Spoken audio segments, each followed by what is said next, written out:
Hello, everyone, and welcome back for another week of Growing with My Fellow Growers. I'm your host, Jack Greenstock, joined as always by an amazing panel. I'm going to pass it over first to Dr. MJ. It's me. Hey, everyone. Dr. MJ Coco from cocoforcannabis.com. I am excited to be back here for another show. I'm glad Jack's back with us. And yeah, it should be a fun one. Caught me off guard there, Jack. I'm not used to going first. Well, the reason is I usually throw it to the people whose faces Spartan. first. And Spartan is usually one of the first people who's in not only the call or whatever with us, but first Oh, one I to was jump the in or first whatever. one in there today. Oh my God, you must have been in panic because I was only in there it's 30 seconds before the show started. So Well, as far as first one who's actually on camera, Matthew Gates was the first one in the Zoom, to his credit. So I will go ahead and pass it to him next. Matthew Gates, you are next to introduce yourself. Yeah, for sure. So for those who don't know, I'm Matthew Gates. I'm a integrated pest management specialist, but most of you in the chat probably already know that. And I'm also excited. I don't have a report for us to analyze this time, but I'm sure we'll have some great input from chat like we always do. We do have a question, well, a story, I guess, that was DM'd to me that will be a good little topic. And I have a story from my week that I was off. My wife and I went up to an event, but I want to make sure we get everybody introduced. So next up, we've got Noah, the grower. How's it going, everybody? Yeah, sorry I was off last week, but glad to be back. Jack, glad to see you're back. And yeah, ready to get in with everybody. We're happy to have you back. And I believe that he's currently with us now. I can see him. I'm sure you can hear me. I think he's looking at the screen. We've got Spartan Grown with us. What's up, everybody? I'm Spartan Grown. You can catch me on Instagram at Spartan Grown, all one word, no spaces. Sorry, I was a little bit late today. I've been on the road, but I got here in time and I'm here. Otherwise, you can shoot me an email at spartangrown@gmail.com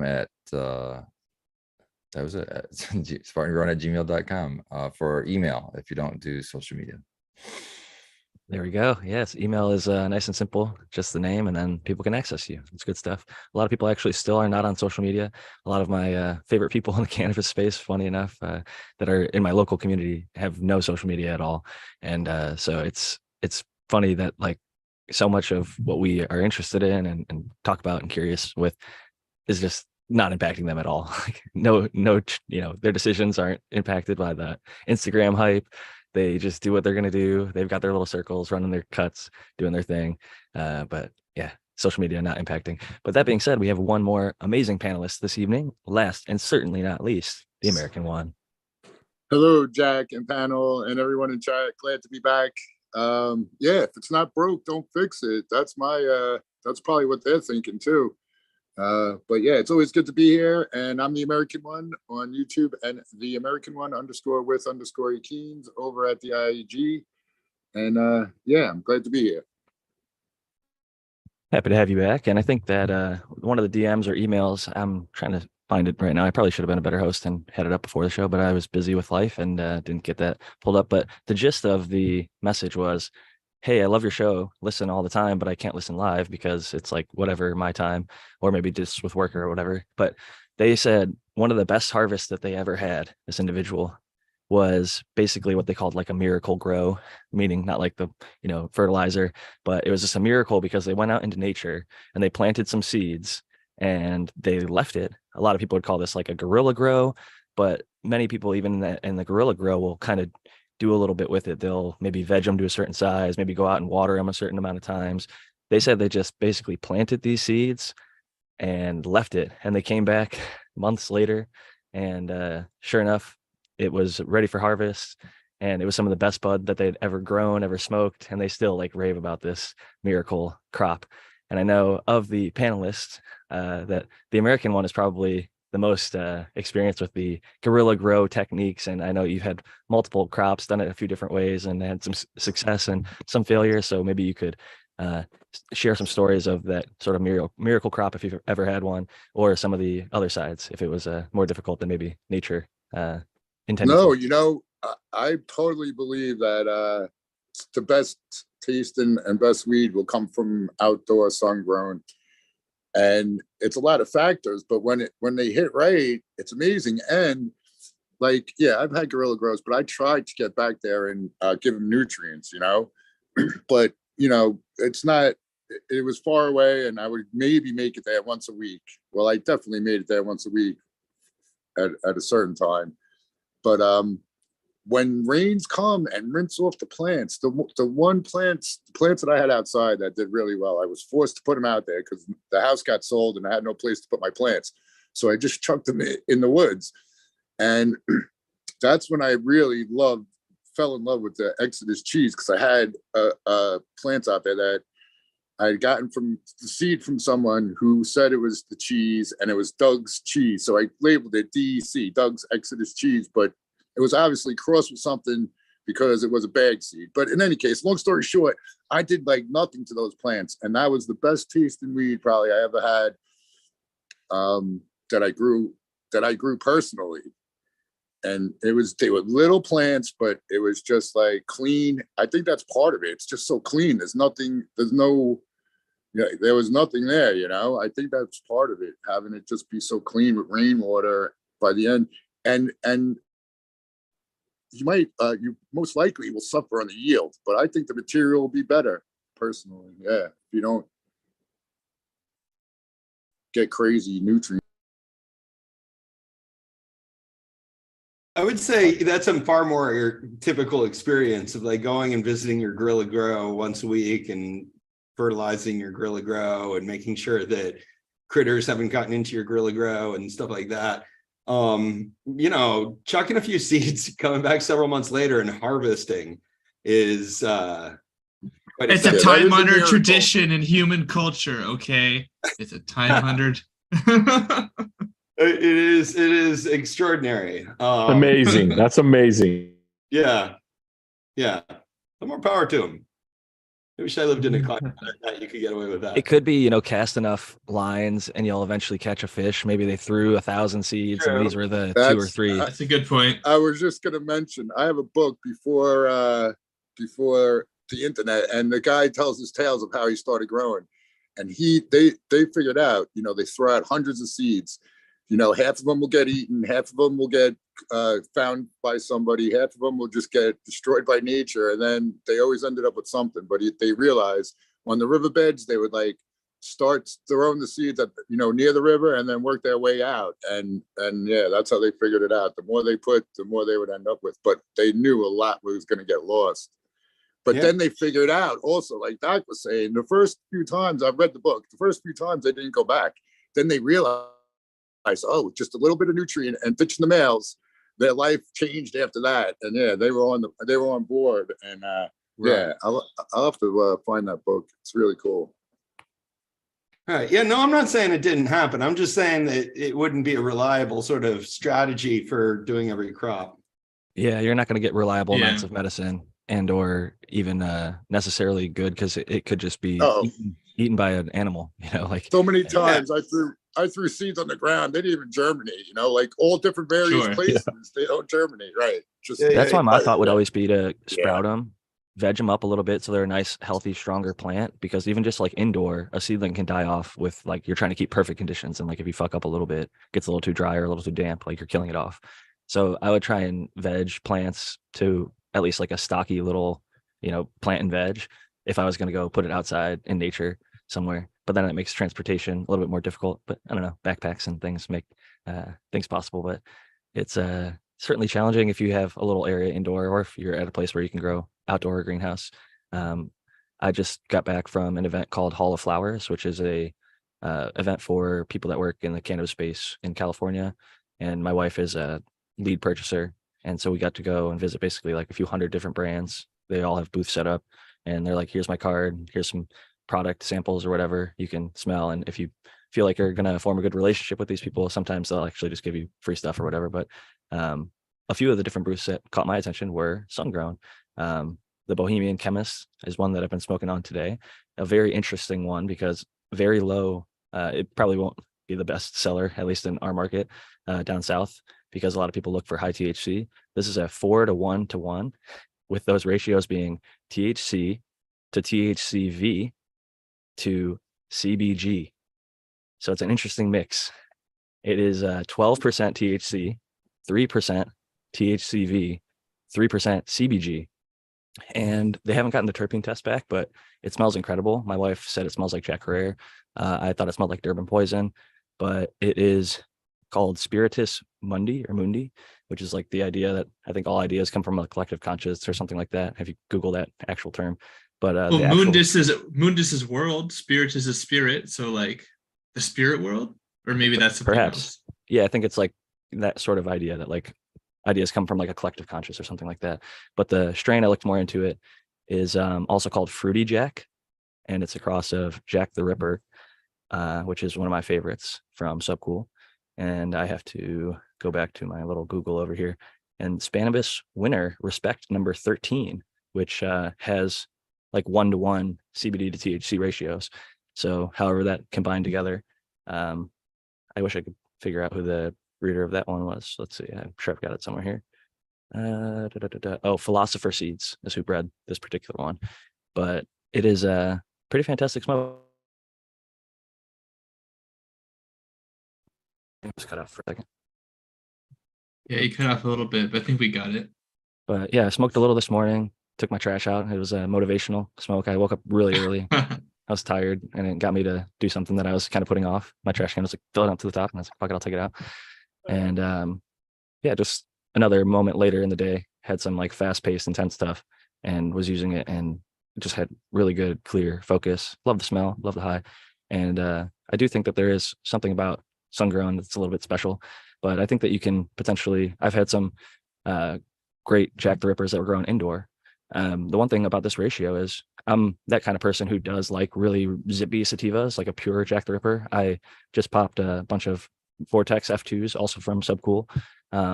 Funny enough, 5 for 5 females from Spartan Grown. All 5 sprouted, all 5 were female. I was like, are these femmes or something? I don't know. It's just really good luck, actually. It's for all those times that I got like 13 males and 2 females or whatever. Yeah. But I've had yeah. people say the opposite already of the same strain too. So definitely not femmes. You just got the lucky mix. I got all those females for those people that got all the dudes in their pop. Yeah. They It's were your also fault, Jack. the healthiest of the several seeds that I popped. So they're definitely a very good chance that those will be the 2 females that go to flower. It's like about to be up potting time, and the best 3 are getting up potted, and it's like very good. I have 5 healthy Vortex F2 or Project Vs, and then a couple other ones from another buddy. And it's just like, you know, I think I'm gonna go. Sometimes I like the monocrop a little bit, have all the same strain, even if it's a different, you know, seed. Sometimes the phenotypic expression is enough to make it, you know, fun. Sometimes they're looking almost identical side by side, but it'll be cool. Give me more than one example to give good feedback to Spartan Grown there. But yeah, the nice thing, I was kind of in a long-winded way, I was getting to the point that I used to smoke the Jack the Ripper. The first time I smoked it, it was one of the very few strains that gave me that kind of heart palpitation. I was like, holy shit, what the fuck's going on? Like, somebody outside my door? Did I just hear something? Like, fucking that paranoia. Fucking, if you smoke really, really zippy sativa, sometimes people don't like that high. And I, at the time, I was like actually at work. I was working at a delivery service. My boss gave it to me to sample it. So I was like, I was like, it's just weed, man. You're fine. You've smoked enough weed in your life. Nothing's going to happen. So I calmed down and grew to like the strain a lot. Like, as I smoked it a little bit more, I got a little more strain tolerant, and I just enjoyed the high. It got me like a lot of energy. And at the time it was productive because I was doing lots of stuff or whatever. And I can handle, I realized what the paranoia was and got over it. But with this cross, the Fruity Jack, with whatever the CBG and THCv and lower levels of THC, it had no amount of no even trace paranoia. It was a much more calm but focused, clear, productive high. So I think for like a lot of people, this would actually be the better pick than the pure Jack the Ripper, or something that's like a maybe 30+% THC with a little bit of THCV and nothing, like no CBG or CBD in there at all. And yeah, so I just thought that would be a interesting sort of point of discussion to jump off with. Maybe we could talk a little bit about sun grown. They were marketing this as rare cannabinoids. 3% THCV is pretty damn high. I've never actually seen THCV that high in a strain that I've smoked. I've seen it in like tests. There's some something Doug's Varin, I think, can get up to like 6%. It's like a THCV specific strain. THCV is tetrahydrocannabivarin, and that's why it's Doug's Varin. So but other than that, this is the highest THCV that I've ever actually knowingly smoked, because I've probably maybe grown some stuff in the past and never had it tested, and who knows what percentage it was. But yeah, it kind of brings me to the point, like the THC number that a lot of us chase. And I will say this 12% THC with 3% THCV got me very high off one bowl, like very, very, very high. So it is still effective despite the quote unquote low numbers. And I think it's an interesting discussion because a lot of the market still is like, what's your highest THC? What's your cheapest stuff? And I know a lot of us aren't like that, but it's maybe a good reminder to look into more than just one high number. Not even a little bit like that. Like, it almost turns me off now if it's too high in THC. I think like I kind of want more of a balance, but I'd be interested to try something that was like specifically high in THCV. I have no idea whether I like that or not. Yeah, I agree. Although I know that it's super in vogue for people to be like, there's more than just THC, and THC isn't the only thing you should be looking at.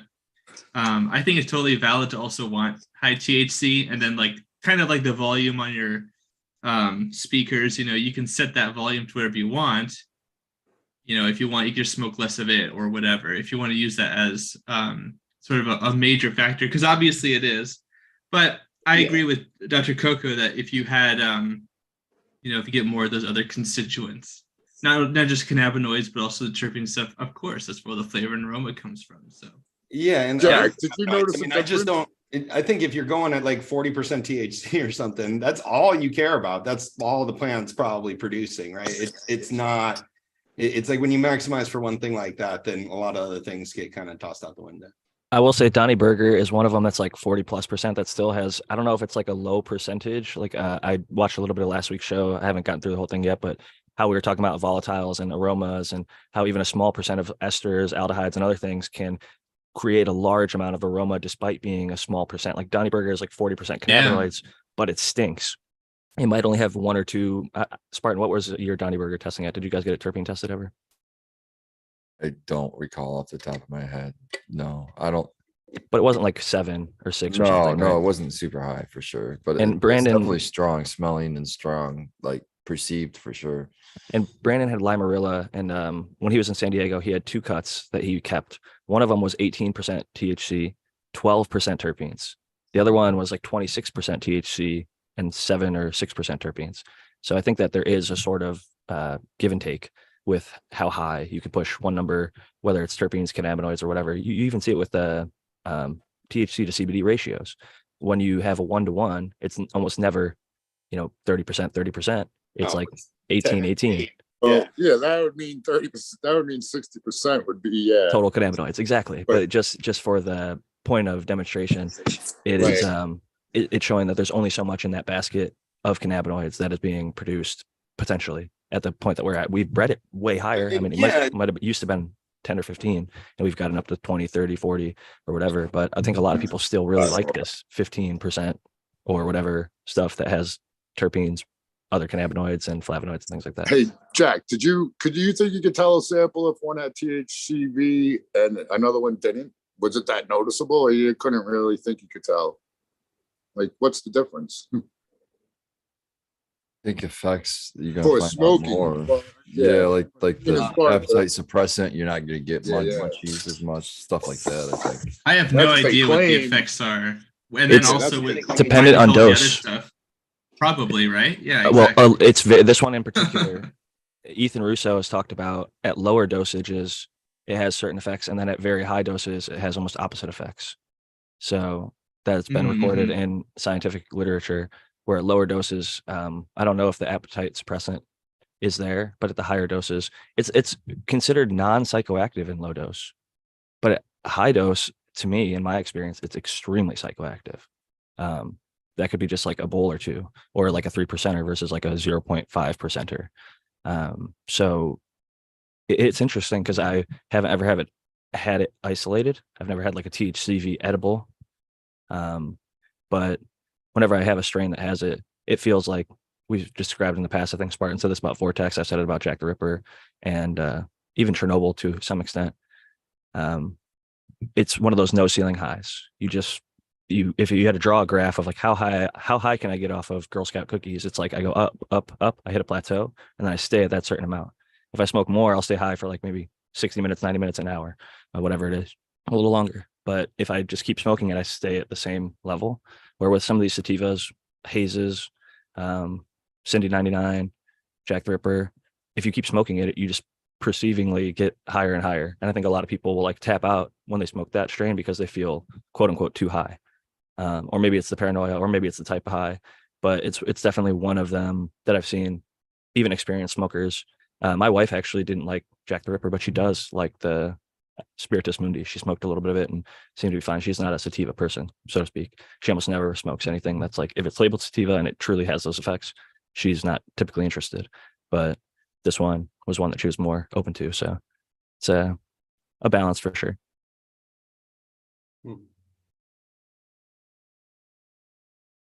I'm frantically trying to get access to a report that I had seen reported but haven't actually seen yet. But they're talking about cannabichromine, and I guess there's a journal that was talking about how perhaps it might have and I don't use these terms lightly, but like I haven't read the paper, but it's a neurogenesis enhancer, which sounds, I just want to read it to see more what they mean by that. But it could be in the right dosage, might have some nice medical benefits that could be very targeted and perhaps to do with our neurology. Is that CBC, cannabichromine, CBC? That's correct. I've been hearing about it. I mean, it's sort of in vogue to say that. I think a lot of things are pushing for that because it's a lot of new studies are coming around that. A lot of mushrooms, I think, are also finding things like that. But I'm not to speak against it. Maybe that is the case. I know that cannabis has shown some help with people who have Alzheimer's and brain trauma and other things like that. Neurogenesis is really interesting.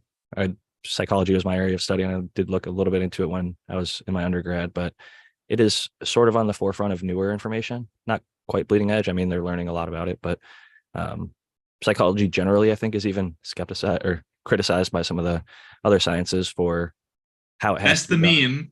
A lot of the times, but I think that there's a lot of really valid, obviously, as somebody with a psychology degree and just a fan of the field generally, I think that there's a lot of great stuff that comes out of it. So I'm curious to see what comes more from CBC and other neurogenesis studies.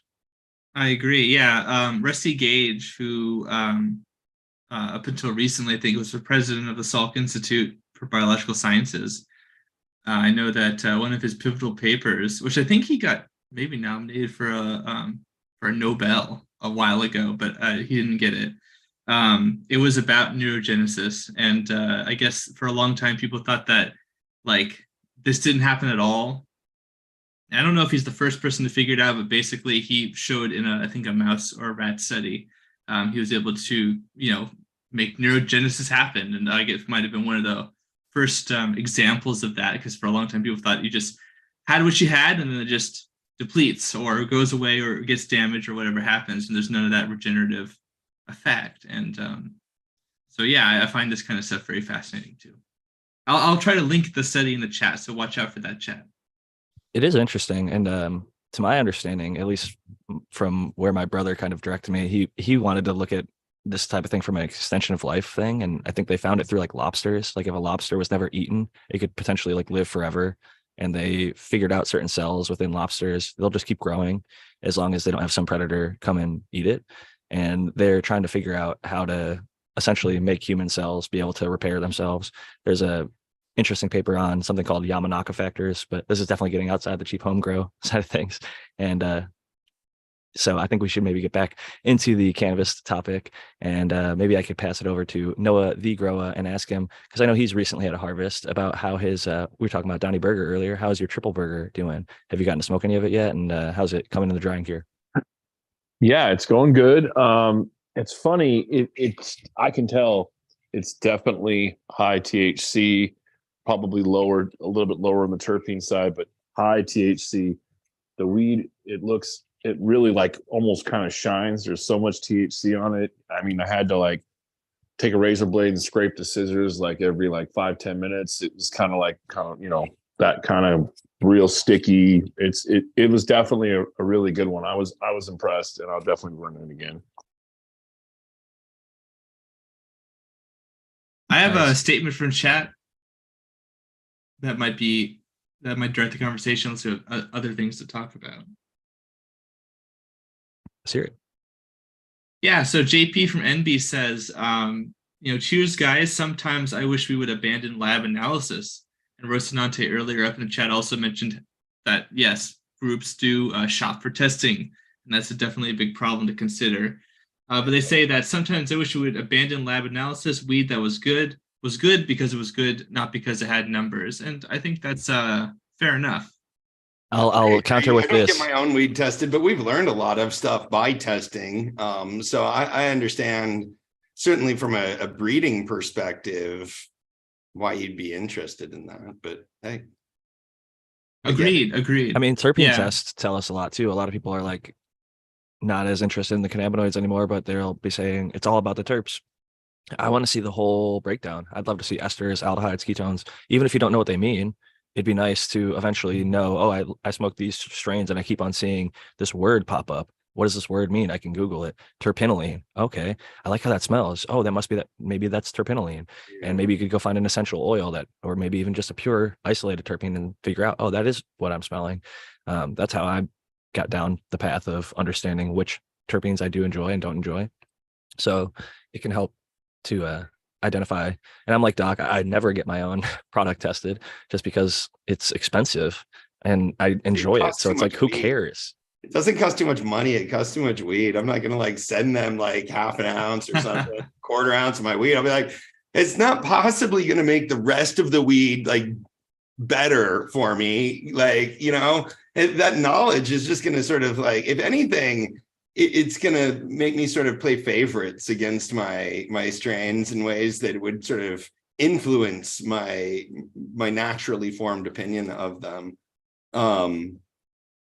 And yeah, the other thing is, I don't know, we talked about this a little bit before too. Like, I think things change. And I was listening to you at the beginning of the show, Jack, you were talking about like the first time you smoked, I think it was Jack the Ripper or something. It made you all like paranoid and then you grew to love it. And I was wondering like, see, I always attribute that like the cannabis changed in the interim, not necessarily that I changed in the interim, but I'm sure like both things are true too. So true. I bet you're right. Both things are true. Not only did it change, but also maybe he drew somewhat of a tolerance, like neurochemically or something. I think in this case, it was such a short time. Like it was over like a week. If it was like my right. Hell, it was Doc Holidays. I mentioned it when I harvested it was really gassy and piney, and I actually kind of prefer that kind of smoke. I loved it. And then like 6 months later, I had some with my buddy that I'd just been curing for a long time, and I just saved it, and I busted it out, and I'd been telling him on the shows, oh, it smells like gas and like pine, and it just smelled like blueberry and candy. And it was like a completely different flower. So in that case, I would totally agree with what Doc is saying, that the buds do change over time, significantly sometimes. Even like it might not be 6 months, it might be 6 days. If it's in your car in heat, sometimes like when you open up a jar and it smells fucking amazing, it's because it's been sitting in your car off gassing its terpenes into that jar. You crack that seal and you stick it in your nose. You're like, wow, that smells amazing. And your terp percentage just dropped down. So that is a factor people often don't consider. I didn't consider it until I worked at a delivery service and my boss yelled at me. He's like, every time you open that jar and you're smelling it, it's like a little bit of that terp is coming out. If you're sensing it, you're losing a little bit. And like over time, it's in the air. That picky. So it probably saved him terps. I got a question. Every lab is different, so I don't even trust the THC numbers because there's no regulations. But the there's ISO standards. Is it the same? ISO standards exist. How many of them have been certified? There are no ISO standards for cannabis though yet, Jack. I mean, they have THC, they have CBD, they have all that stuff isolated. They have isolates of THC and CBD at this point to lab standard 99%. That doesn't mean that they're forcing. They don't have an approved industry standard yet though on how to isolate. Yeah, I think the international standard is ISO, and I mean they've been using it for drug busting. I'm saying right now, but the labs in Michigan are arguing at the state right now because, for example, Verdi's lab here in Michigan that was run by ex-cops are claiming that they have a novel way to test it, and it's not wrong, but it's proprietary, and they're getting supposed higher THC testings, and it's all supposedly on the up and up, and the other so there's fuckery like, that wait exists. a minute. But there is at least Even a if there's a standard. What I'm standard, saying is if because none there's of them no are getting standard. their If there lab was a It's not a standard that's certified, used, but there's a standard that exists. ISO is a standard that exists. People choose not to implement it. Like Oklahoma so- was using it for a little while. Okay, so I'm California, I following a believe. court case, Jack, in Michigan right now, where Varieties is in this court case. And I have to believe that they would argue that there was a standard because they're both sides are arguing that there is no ISO standard for cannabis. The lab techs are getting up down court and saying there is none for them to follow when it comes to cannabis, and that the state, if they're going to enforce rules, they're going to have to come up have to make a with standard. Yeah. So it's And all that's bogus. kind of part of Every their single argument number right that now. we've gotten is not. It's all relative, and there is no reality to any of the numbers, in my opinion. Boom. Prove me wrong. Well, the thing, yeah, that is actually They do have an agreed upon provable. like procedure for sure. They do have agreed upon procedure, Sure. but there's But no what like Tao just said is provable because you can send in a homogeneous oil that you know you made one batch of oil. It is the same. It's consistent. You could send, you can dose it out into 5, 10, however many vials or jars, and send it to They all 10 come different back labs, different. and all 10 different labs are going to give you different results. And Yeah, I know so- several so- different groups that have done this, Right. They've and they done it. use the highest one because that's how the market works. They have to go with the one that gives them the best test for X. And that's why that the Verities anecdotal lab is giving higher numbers. tail When they're doing a new novel there way, it's not means finding all lower bogus. numbers. All bogus. But the That's thing, all made all up. I'm trying to say Doesn't is like matter. they know cocaine is Look at illegal, Doc's getting right? mad But because there's it's science. ISO It's standard for science, cocaine. They so- can figure it out. They know, okay, this cocaine is 100% pure versus this has they been do. cut. They could institute it, but no one has it. And right, as of right now, they're just making up the numbers if they want to. There's no. it's not made I up think that numbers. there I'll is say There's a this. scientific Yes, procedure. I it wouldn't is. go the that numbers far. that they want to, and sort of a international standard of sort of laboratory analysis. I think there's probably everybody's operating between those two poles. Yeah. Can I give a very specific example from California where I live, and I have a pretty decent understanding of the testing, because like Sure. it goes to show that although there might not be a standard in our state, there was 40 permits that were given out to labs. 21 of them are in operation right now. So 29 of them have lost their permit permanently. These are multi-million-dollar permits to establish. For them to get fucked over by cheating the lab test, which many of them were doing, they're pumping those numbers up.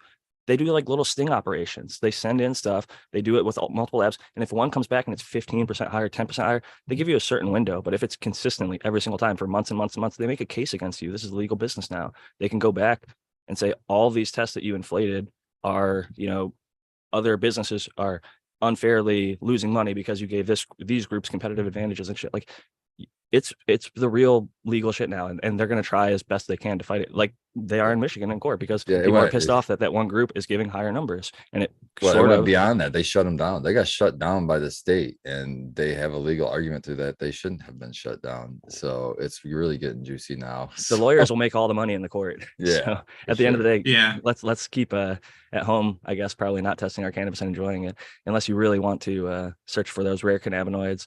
And there are people out there that you can do even genomic testing and figure out, oh, this male has higher propensity for alpha pinene and THC. This one is higher, likelihood of having some amounts of CBD and things like that. You can tell that from literally the first true leaves on these plants. So there's There's two main important parts of a standard, right? There's the process, and then there's the enforcement and others, I guess. But like, I understand that we have there's an international standard, right? But it's not being enforced or utilized, right? So it's not really the standard. And it's like that XKCD comic, right? Where somebody, we've got 10 standards. What if I came up with another one that's better? And then we'll use that one. And now we have 11 standards, right? So like, this is a very human problem. There are ways to sort of set up your testing to produce results that are going to skew in one direction or the other.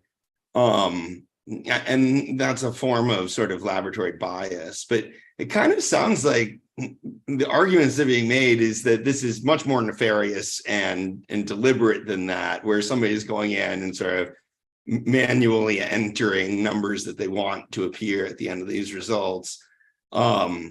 There might be some of that, though, for sure, Doc. to be honest. I'm, But I'm, you're right. there may be, but Hopefully I it's think not that the far rampant. more likely scenario here is just that the differing sort of styles of testing and maybe some tests were set up in such a way to, again, like I said, produce sort of results that skew in a certain direction because of the way that they're doing the test in the first place. But I believe that a lot of these labs are probably reporting the numbers that their methods actually sort of generate, not just making them up in the end. I agree with that. And there's people that are keefing their whole entire batch. So it's like when you see a high number, if a grower decides to take all of their trim, run it over trim trays, take that keef, and then mix it into their entire 10-pound batch, that batch is going to test higher in THC.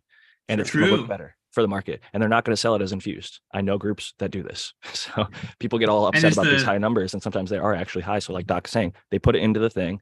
Two main ones, there's HPLC and GCMS, gas something chromatography, and high pressure liquid chromatography. Those are the two primary methods. But even within that, I can go and get a $50,000 machine for either one of them, or I can get a $500,000 machine, or I can get $1 million machine. So depending on which one of those I get and the sophistication of my training of my lab techs that are running this stuff, there's a lot of things inside the experimental design, like your sampling strategy and you know, the accuracy of each individual reading and how you do rounding and when you do rounding and all sorts of stuff like that. They can sort of influence the end results, but it influences all of the end results that you do from those tests. It sort of leads your results to skew in one direction. Equally, right. So if you go to the same lab all the time, then it would be useful for whatever you're getting tested. It should be consistent, at least, right, Doc? Yeah. Assuming now that their process is reliable. Right. There may very well be in life issues within the process itself that create errors, right? Like how much water gets mixed into something or whatever that just leads to errors from one test to the next. So that could also be the case. I mean, a non-cannabis example of that, I buy chips from the same brand that I've been buying for years. Okay. And recently I had a few batches that were so salty, they were unpalatable. I threw 2 bags away. And by the 3rd bag, I was like, what the fuck is going on? I need to call the number, let them know they have something wrong in their process. They're double salting their bags. They're leaving them in the oil too long. Something is wrong. And they said, hey, did you keep the bag? What's the number? And they're like, oh, 1170. We've gotten a few complaints about that batch. Somebody that was operating the line, did double salt the line. Give us your address. We'll send you a few free bags. Thanks for letting us know. We want to have that quality assurance or whatever. So that's nice. Happens. It's human error. Sometimes it could be a machine error. Even though these machines are built to be perfect, it might get jammed up. Maybe the salt that is salting the machines is clumping because the moisture in the air got into the machine. Yeah. Now it's instead of being perfectly little fine grains, there's big clumps of it. And little stuff like that, it's really hard to control for and being perfect all the time. So, it's really hard to do good testing of just about anything. And to do good, reliable, repeatable testing really requires having all of these things dialed down. I don't necessarily think they are in a lot of cannabis testing labs. And so to that extent that I agree with you, I think the deliberative manipulation, that's a different kind of conspiracy, basically.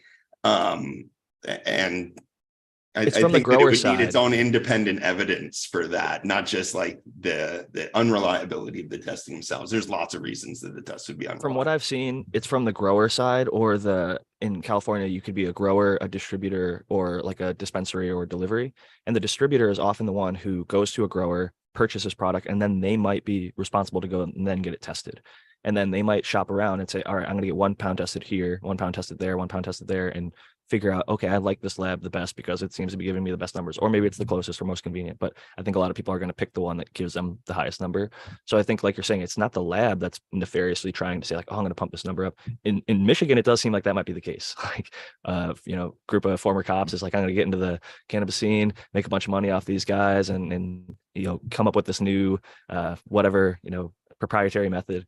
Well, when I first started, I'm like, are they testing for the hemp cannabis divide there with that test? Is that why they want to inflate the THC numbers?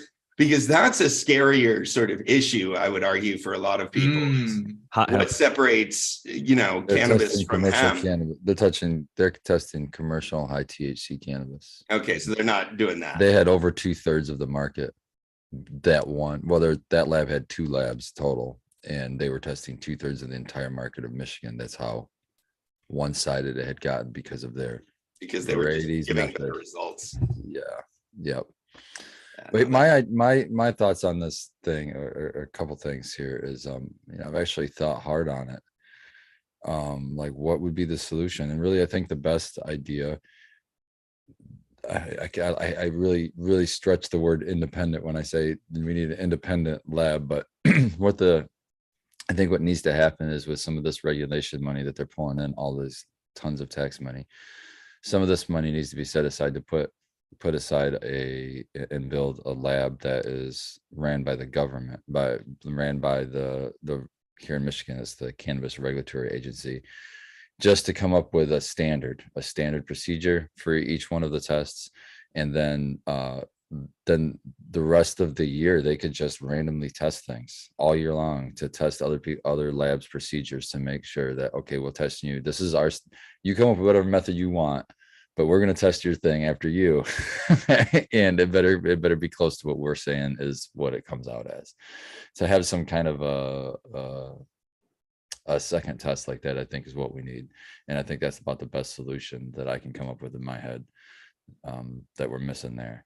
And then even have that open to the public to be able to come in as a caregiver and get your product tested for hopefully a affordable rate or something like that through the state. What would your acceptable percentage? Because I think like the problem is I think they have like a plus or minus 10% or something right now. Would you be plus or minus 1%, 2%, 5%? How much error from the government standard would you be acceptable? 10% is not even that bad. I mean, if you're looking at THC percentage of 20%, 10% of that is only 2%. So you were talking, it could be 18% to 22%. That's not really bad. That's pretty tight. I'm okay with 10%. That's not terrible.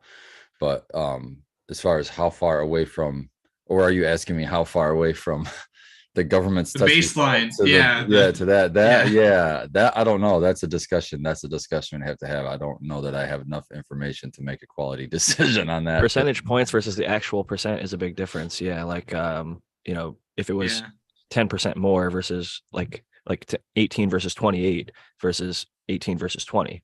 That's a huge difference. Yeah. So that's I think, like you're saying, But 10% of the actual number. Right. I think if they say it's within 10% and you measured 20%, that means that the range is from 22 to 18%. I think right now though the problem is they have the plus or minus symbol and then 10%. So like it means that there can be a 10% variance within. Right. So if it's like 30% or 20%, that's both fine for them. Yeah, no, I realize that. I agree that's too big. No, 10% difference on 30% would be only 3%. I don't think they mean a full 10% difference in the final. Plus or minus 10%, they do. Yes, they do. They say 30%. Same thing for animal food. Same thing for our food. Wait. Plus or minus 10% of 30 is 3% though. Now it's plus or minus 10% of the 100 of the 100%. They have a 10%. Damn, so it's almost useless. Almost essentially for what we're doing. Yeah, that's why I lost it. Somewhere between 10 and 30% cannabis or THC is useless. Okay, that's like all cannabis has somewhere between 10 and 30%. Right. Like, so, I mean, I'm breaking out the green stalk sniff test. This is a 12%. Send it to me. Yeah. And a quarter of your weed, I'll tell you it has between 10 and 30% THC, and I'll just smoke it. And I'll write the highest number that's possible within that range so that you can make sure you sell it. I did want to stress one thing though, that I mean, we've been talking pretty much one-sided on testing, but the testing does a whole lot of other things too. And the testing that I really believe in, and I do think that it's worth testing for, especially commercial cannabis, and that's pesticides and residual solvents and things like that. That testing has, like we brought up before, like in the food industry, that stuff's been well figured out. They're doing that testing fine. I don't think anybody's complaining much about that stuff. So I'm happy for that testing that's going on. I don't test my crop for that either, though. I know. You also don't spray it, thankfully. Yeah, exactly. With the harsh stuff. But California, we do test, and so does Michigan. heavy the metals, commercial molds, market. mildews. And you guys got a heavy metal Yeah, on the fail commercial off side, of you have to do cocoa. that. But on the home grow side, it's not like we all have to be sending off our weed for like, pesticide analysis. Just don't. Yeah. I wonder how many home grows would fail for mold, Well, mildews, I'll or tell you heavy this. metals, because like if they use can of cocoa, like Mitt and Canico did for their first run, they Yeah. failed and they didn't know until the fucking very end, until they got their test results back, and then they changed one factor and that immediately made them start passing. So it was clearly can of cocoa in that situation. Yep. Yeah, no, I mean, and like, there are some pesticides that aren't tested for, and people use, and surreptitiously they'll kill the insects or whatever pest they have, and and pass testing. And I think that's inappropriate. That's an issue. Nefarious, Well, and it happens in all and agriculture, people, sadly. Well, it's nefarious. It's sometimes they are doing it on purpose, and other times, sometimes people don't know. And I know that might sound like irresponsible, and it is. Ignorance but of the law is not a reason to break it, right?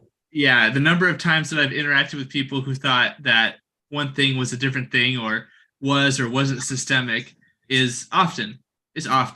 So, like, when people tell me, I think I have to push back slightly when people tell me that home grow is never going to have this problem. I know people who were putting Malathi on, as people have heard the story multiple times who follow me, on their cannabis. It's not great, and people don't always know. And I think it's really important to recognize that. Touche. I'm not saying that you can't get yourself in trouble there. I know that I don't, so I don't need to have. Oh yeah, you don't. Oh, I got that for sure. Exactly. No, and a lot of people don't. A lot of people don't. I gotta say, man, with that last thing, I 100% agree with everything you were saying, but I was so let down when you were building me up. You, of all the man of many large words, saying, I was waiting, what word is he going to use for many? And he used many. I'm like, what? You let me down, man. You wanted a different word. Cornucopia of I wanted to hear some word I never heard before. Some word I never heard before. There you go, cavalcade. I like it. Okay. A few states have lowered their mold and microbe testing significantly. New York started out super high, and they like totally deleted it almost, from what I understand. Well, in Michigan, because nobody could pass, people couldn't pass, so they changed it, and some lobby it up. The problem is, if it's just CFU, it almost is. I mean, granted, we don't want extremely high CFU of even the good stuff, I guess, potentially, but some of the stuff, like we're looking for aspergillus, we're looking for the really harmful stuff that's going to harm or kill, primarily. A lot of the stuff that's on there, if you're an organic cannabis grow, you're going to have higher CFU counts. And so a lot of people, that's why the many legal markets go to the, more quote unquote sterile approach, even though it's not exactly sterile. It's, hydroponic, either cocoa, rock wool, whatever it is. And they can get those CFU numbers lower. And there's other ways to go about doing it too. There are certain sprays and things that, there's jokes that everybody's bud tastes like zero tall because people spray that stuff. when they remediate weed with radiation, so it has the fungus and shit on it, it just kills it. And does that make it safe?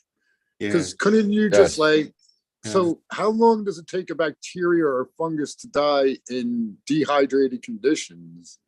Well, maybe it insists and it's able to survive for hundreds of years. Sporylates or something, right? Or produces a special reproductive, like a spore. Yeah, some bacteria do that. Others will revert to, there's some people will remediate with UV, but it doesn't. So the reason why the UV works is that you're doing DNA damage. You do enough of it that it ceases to function appropriately and dies. But sometimes you get situations where you apply something like that and it doesn't quite kill them. Yeah. Not really. And only puts them in to a state of torpor, and they're like the Hulk. Yeah, exactly. Yeah, you got to be careful with that stuff, man. It's the origin story of the superbug. Yeah, exactly. The superborg. But I was just curious. So, because it's for people with compromised immune systems or lungs and stuff, right? Mostly, a lot of people smoke. I've seen people admit I got powdery mildew, but I smoked it all and it was great. Right. Which I wouldn't do, I don't think. But is that harm to a good, healthy human? This has been my argument for a long time with bud rot and powdery mildew on harvested cannabis. It's like, man, everybody I grew up with was smoking that stuff for like years, and like most black market bud probably has some PM on it or not most, maybe, but a lot of it does. And it generally seems to be safe, such that people aren't sort of getting sick by that, getting ill and dying. The key is to burn it and not to vape it, and you're good. The key is it's like this, right? Like, it's probably I would see that the quality would probably be lower anyways. It probably wouldn't be something you'd want to smoke just on that reason alone. But it's kind of like some people are going to be really sensitive and some people are not, and that's something that you can't account for, and many people don't know. You don't know until you find out, and unfortunately, you can get chronic. Yeah, you can have a chronic reaction over time, or you can have an acute reaction over a shorter period of time, right? And some fungi, they produce toxins. Like in my on the Future Cannabis project, I did a presentation about bud rot and various bud rot pathogens, not just botrytis. And some of these, like fusarium, can be a bud rot pathogen, and it produces, really heinous stuff that like killed millions of people in the Soviet era with wheat, like fusarians and all this stuff, which is what fusarium is named after. So yeah, so powdery mildew doesn't have that, but some of these do, and you got to know, and most people don't. Even like when Matthew, you, me, and Lady Greenstock were smoking one night, and Lady Greenstock got sick. That's right. She had just a little bit of powdery mildew on Fuck Cookies brand, but they're Georgia Pie, and it was tested for mold or whatever. But whatever happens after that testing, like in that Mylar while it sits on Cookies shelf or their delivery service or whatever, you never know. So I scoped the rest of the bud that was in the Mylar bag, and sure enough, there was small specks of powdery mildew all over all the buds, and it just kind of like, it's a white frosty bud. I didn't notice, it wasn't super bad, but there was just little touches of it throughout. Myself and Matthew were fine, but my wife got sick for like days. She had like a headache for like 2.5 days, was vomiting, felt terrible. And so it's just like he said, you never know if you have that sensitivity or not. It's not really worth risking it, I would say. I always scope my buds just to make sure. I would just make this argument. I think it's more likely that you're going to get sick from something that was sprayed on that crop than it is that you're going to get sick from something that was growing on the crop. I mean, I agree with that. Come across the people that have been sick from that. And long-term cancers and other from bud rot or from WPM until Lady Greenstock here. But people aren't ready for that talk. Yeah. People aren't ready for like the like, and there's tons of agricultural examples. I'm sure Dr. Coco could list off a bunch of them, but like that's why we have these tests for like insect fragments and things like that, because some people are going to be sensitive or may even have an allergic reaction. Some people if people have heard the predatory mite thing that I've talked about before, where people applying them got sensitized to them in the same way that you would if you might have had like a shellfish allergy, although very mild, and some people more than that, and depending on the kind of exposure they got and how much. And I agree with what Dr. Cook was saying. Absolutely. Like it's a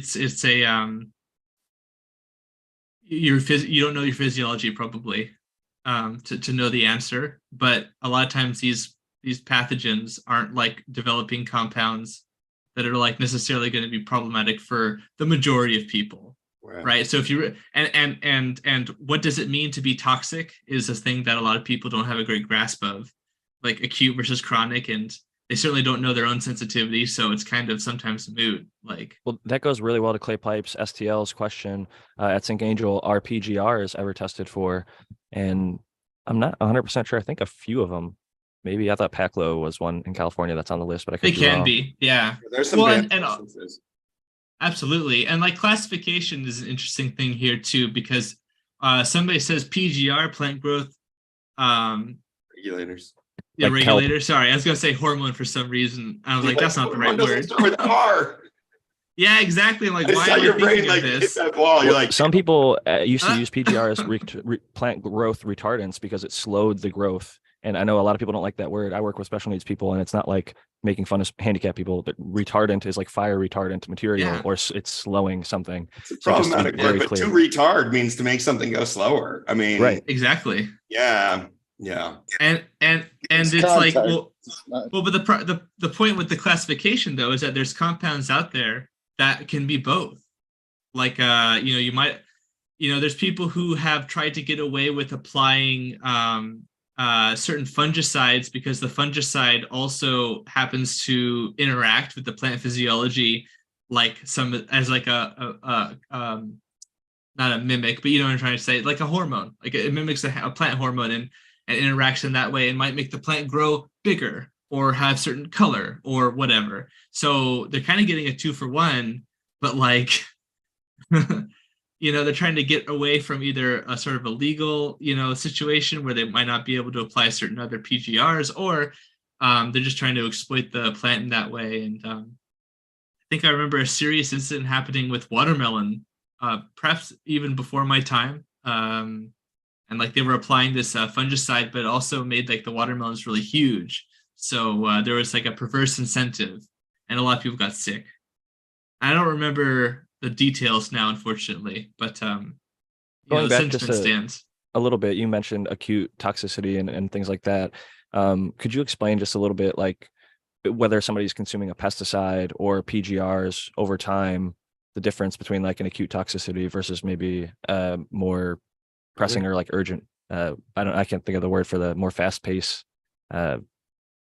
toxicity, something that would be more urgently going to affect you.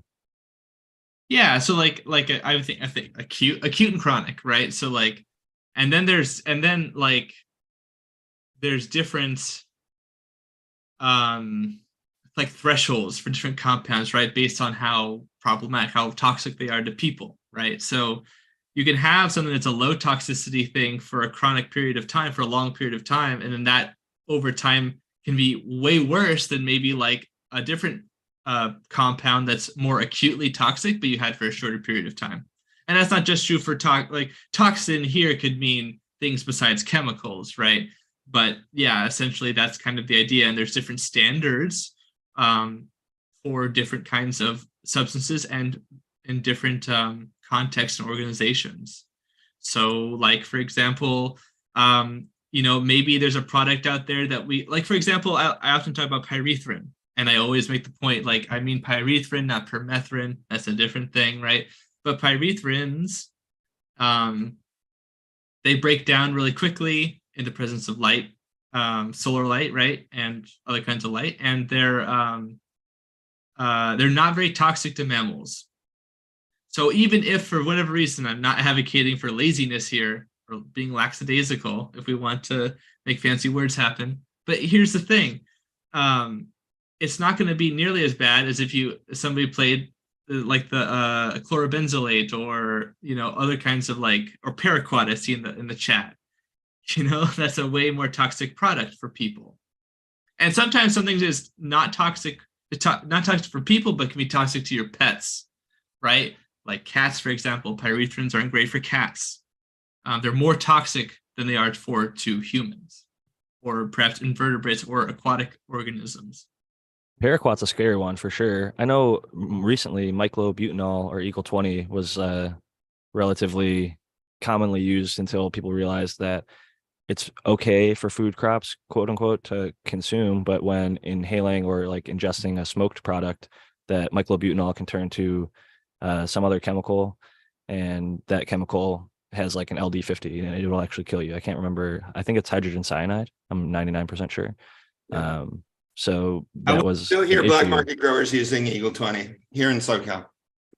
So that's still happens. I tried to tell them not to. But old habits die hard, sadly. Yeah. It's easier is often the reply I get. It's easier, and it's like, dude, I'm not going to lose this crop, so like I'm spraying Eagle 20 unless this other thing like works today or something. And it's you can't unspray it after that. That's the thing. Yeah. And that's why you can't freaking sleep at night if you go on and sell that crop, man. So yeah. like, you know, if you're not a monster. this is the reason what Spartan brought up earlier about sort of lab testing stuff, where it is important. And it's one of probably the biggest arguments, I would say, if you're not growing your own, to be wary of random black market cannabis.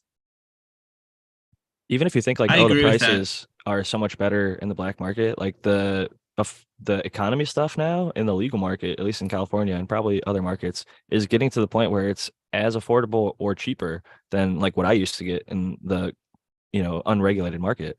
So I'm getting testing. It might not be the prettiest, it might not be the biggest nugs, it might be outdoor, it might be greenhouse, it might be a little bit older, whatever it is. They might just, you know, I don't know. There's a whole bunch of reasons, but you can still get good prices within the legal market. You know what we should do? We should teach people how they can grow their own cannabis at home so they don't have to buy it on the black market or from dispensaries. Maybe do it cheaply too. And cheaply. I just had a successful No, it should be trip. expensive. I was away for like a week and I have seedlings and solo cups. And a lot of people might be worried because they're like, oh shit, do I transplant? I had too many plants. I hadn't quite selected what I wanted to pot up yet. My person who was looking over the house is just basically taking care of the cats, and I didn't want them to have to plant it. It never ends up going well for me. So what I did was I pushed my plants to basically get almost as dry as they could up until right before I left.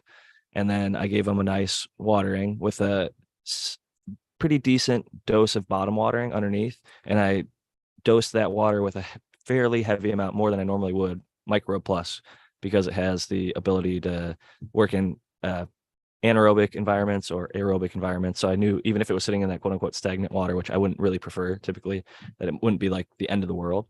And over the time, the next few days, maybe even just one or two, you know, a day and a half, maybe 2 days, that water would be available for those plants to soak up into the media as it started to dry. And it wouldn't immediately become dried out, like as if I just watered it a little bit and then it took away the runoff. So I came back. Most of the pots were still fairly decently watered. One or two of like the biggest, healthiest plants were ready to be watered again when I got home, but there was no dead plants. There was no ill effects. They're just in solo cups. It's that simple. It's that cheap. It's that easy. They're in like potting soil with like, I watered in some Micro Plus. I've watered in some, you know, Amino N Plus and Calcil Plus, and there's a little bit of earthworm castings, but it is literally like that's pretty much inert media. And yeah, it doesn't get much cheaper or easier or home growier than that. It's in a friggin' kitchen cabinet in a seedling tray or whatever, those little clone trays. I think they're like 12 by 20 or something like that.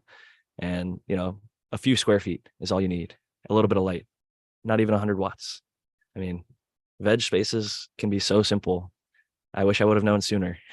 Because my first grows I saw were like so massive, mega grow. Like I thought it just always had to be this big commercial grow off. And then it's like, man, you really can do a lot. And I've seen people grow in their spare showers. Like I've seen people grow. I'm growing in my closet. Yeah. Done it. Know, you can put your hand up if you've done that, even if it's temporary. I knew a dude who was building his house on a property. He was in a little trailer and only had one shower, and he still would, you know, put stuff in there for spraying, and he pull it out, and he's just like, he made it work, you know. But it's amazing what the plant is capable of surviving. And if you give it even like non-professional lighting, just like some under the cabinet LEDs that you get Home Depot or Lowe's or wherever, just like if you're worried about buying stuff online and getting found out for being a grower, like there's so many avenues of getting just a decent LED light that aren't suspicious that will get you started on the grow. So I started with a closet. I put at the time I couldn't afford the 1,000 watt, so I got a 600 watt HPS, and I got an exhaust fan, and I put a sheet of plywood over my closet, and I started with 8 2-gallon pots in that closet, and I had a box fan in there and a timer, and that was it. And then I got clones after that first harvest. I got in between that, I went and I started with just one of those under the cabinet strips on top of a dome. That's what I did my clones in. And then my shower, I just told my wife, hey, sorry, the shower's gone. I put a little Econo wing in there with a little 400 watt metal halide. And that's how I got started about 12 something years ago, 13 years ago. And I started that. And then I just expanded and expanded and expanded. But that's how I started. And I got quite a bit of really good weed that very first harvest, and I was hooked. So you can start anywhere, and I encourage anybody who's listening to do it. Did you and your wife just get used to the funk, or did you have another shower? Oh, no. That was our master, but it was her shower. So the master shower was the shower. And it only lasted like, maybe a year. And then I flipped it and I put a 5x10. I had a 5x10 broom I built in my garage. And I was so stealth mode that I went and got empty boxes and marked them and stapled them to the side of it. And I had so many people in that room, in that garage, smoking. That's where we smoked pot and cigarettes and stuff at the time. Nobody knew that I was going in there. That was my flower room. And now my closet was my veg room. I just flipped it. Cool. But it took about a year to graduate to do that. So that's cool. Yeah, it is pretty cool. And it was fun. And I've done really well with it since then. So like I said, you can start anywhere, man.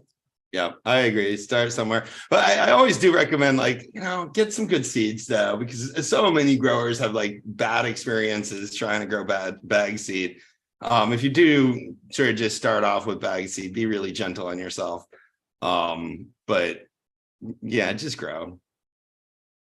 I agree with that. I have a comment before we get too far away from that original, our idea but the comment about PGRs. A lot of times, a lot of people know me as a organic grower, but I've grown more plants, non-organically. And sometimes I find it funny, especially the topic of PGRs comes up, because a lot of times I see it coming from one side, slinging at the other side, like usually the organic camp slinging it at the non-organic camp. And what's funny to me is that there's a ton of natural PGRs. I mean, here's a bombshell for you guys if you didn't know, but if you're using kelp, you're using PGRs too. So, and I think a lot of organic farmers are using kelp. And if you are using kelp, it's not terrible to use it, but like stop using it in flower. Once you start getting into the reproductive stage, I don't like just to keep introducing hormones and things. So, when you point fingers, make sure you know what you're using too. I agree with that. I think that really dovetails well with another topic we've often talked about in the past, which is like, the legality of, I guess, being intoxicated on cannabis versus some other product or medicating or however you want to talk about it. I guess since we're just talking about toxicants, but like basically like, hey, like, why is it not okay to use cannabis medicine and like drive, for example, or do whatever you need to do? But it is to use other products that make you drowsy or have similar symptoms. It's just that sort of bias, right? And I think the similar thing is here with the plants. Like if you're amending with these plant products, yeah, there are these substances in them. That's part of the influence. And you might, just because you're not thinking about that influence doesn't mean it's not happening. And that can be said for a lot of things that we grow with and are trying to, when we cultivate plants that are influencing. And I think that is one reason I'm such a big fan of the research coming out and just in general with cannabis, because it allows us to sort of, and other agricultural stuff, because it allows us to like make use of the natural world as much as we can. Some of these influences are not visible even. Right. I have a quick question. Is the PGRs in the bottle a lot more concentrated than that would be found in, a cup of kelp that you add to the soil? They're different ones, or are they exactly the same? No, I don't know a lot about PGRs, but yeah. PGR is a big category, big umbrella category. There's lots of different types of things that we'd classify as plant growth regulators. So there are a bunch of different hormones that can affect plants, and there's all sorts of different hormone mimics that plants will respond to in similar ways to those base hormones. So I think there are definitely bigger problems with some PGRs than with others, and just doing something that, or giving something to the plant that regulates its growth isn't necessarily a problem. Evil, bad. Yeah, I agree. It's what are you doing? Like, what is the product? What are you actually trying to accomplish with it? And what would be the downsides, and are there downsides for one product versus another? Yeah, I totally agree with that. And I think that's the reality that I think is the main Yeah, which thing. one? Or Paclo or is what's the one I know. I think it has cancer as one of the side effects of consuming. Right. So I Yeah. wasn't even thinking And that. it's It was cancer like for that. for us, not for the plants, right? It's like yeah. that's Right. why it's a problem. It's not necessarily a problem because of what it's doing to the plant. It's a problem because of what it's doing to the consumer. it's great for the plant. It makes them stocky and yield really well. If you talk to any of these yeah, old but I school don't know if growers, that's they love it. better though, because that PGR weed isn't much. I think a organically grown bud is going to taste better and be better than a PGR salt laden. That's just because of the that's way that it salt-laden. sounds to you. That's what the connotation. It's not sort of Well, the when- reality. But Yeah, when it's you kinda- see think those of it- PGR buds, they're like not. They're like yeah. But think Maybe they about it, overused it. Maybe the dose makes the poison. I think that's Think the about it. point. yeah, think about it like this, Tao. It's like think about it like this is gonna sound strange, but think about it like Kleenex and facial tissue, right? We'll say in a made up world, Kleenex was found to cause cancer for some reason, but we don't stop using facial tissue because Kleenex was found to be used, cause cancer. We stop using Kleenex. Right. And we can still use other facial tissues and be completely fine using them. That's kind of like, kelp, because the levels of, if you're not using a ton of kelp, that's another danger. That's another danger. Some people do like to use a lot, but things like kelp, that's one of those ones you really don't want to just keep going crazy with, because there are Because of how it hormones makes in the there. plant. There's other things too, Yeah, and heavy sodium, metals too. supposedly. Heavy Right. metals, God yeah. only knows. Yeah. So, Sodium yeah, being well, an and- ocean plant. Yeah. I Well, don't and wanna put- to extend the metaphor, Good. if you use the Kleenex a lot, and then you got, you've rubbed your nose too much, or the bridge of your lip or whatever, and you got a rash or something, that's not necessarily because the Kleenex is bad. It could be your technique. It could be that you're using it a lot or something like that. So I think that's a good metaphor, Spartan. I like that. Good point. That's I would when you believe get that that Puffs you don't Plus need lotion. any PGRs Yeah. in the bottle at all. Just don't even bother. I think that's true in a lot of cases. Yeah. I think that's generally a true statement. But to answer your question specifically, yes, they're oftentimes different, and yes, they're oftentimes more concentrated. And I think that is sort of like kind of like what we said with pesticides earlier. Like, first of all, the word pesticide, talk about a bad connotation. That Right. could include things that are not necessarily like synthesized in a laboratory setting, that's unnatural and doesn't exist in nature. Like the pyrethrin I mentioned is not that way, but we still call it a pesticide. Legally, anything that's Anything not that kills water, a pest. What that about is heat, not water. Matthew? Would heat be would that be considered pesticide at a certain level of heat? The chemical. It's not a pesticide, but I would say it's a pesticidal action. Pesticidal action. Okay. Yeah, Yeah, there are some it's things that kill pests that are like not, I mean, they're totally natural, that are totally organic, that are totally fine, really, that don't harm us or whatever. But they kill some of the critters that we don't like. A lot of like botanical oils, for example, and they make some, pesticides out of that. That's fine. I agree, Matthew. Pesticide definitely gets people thinking about it.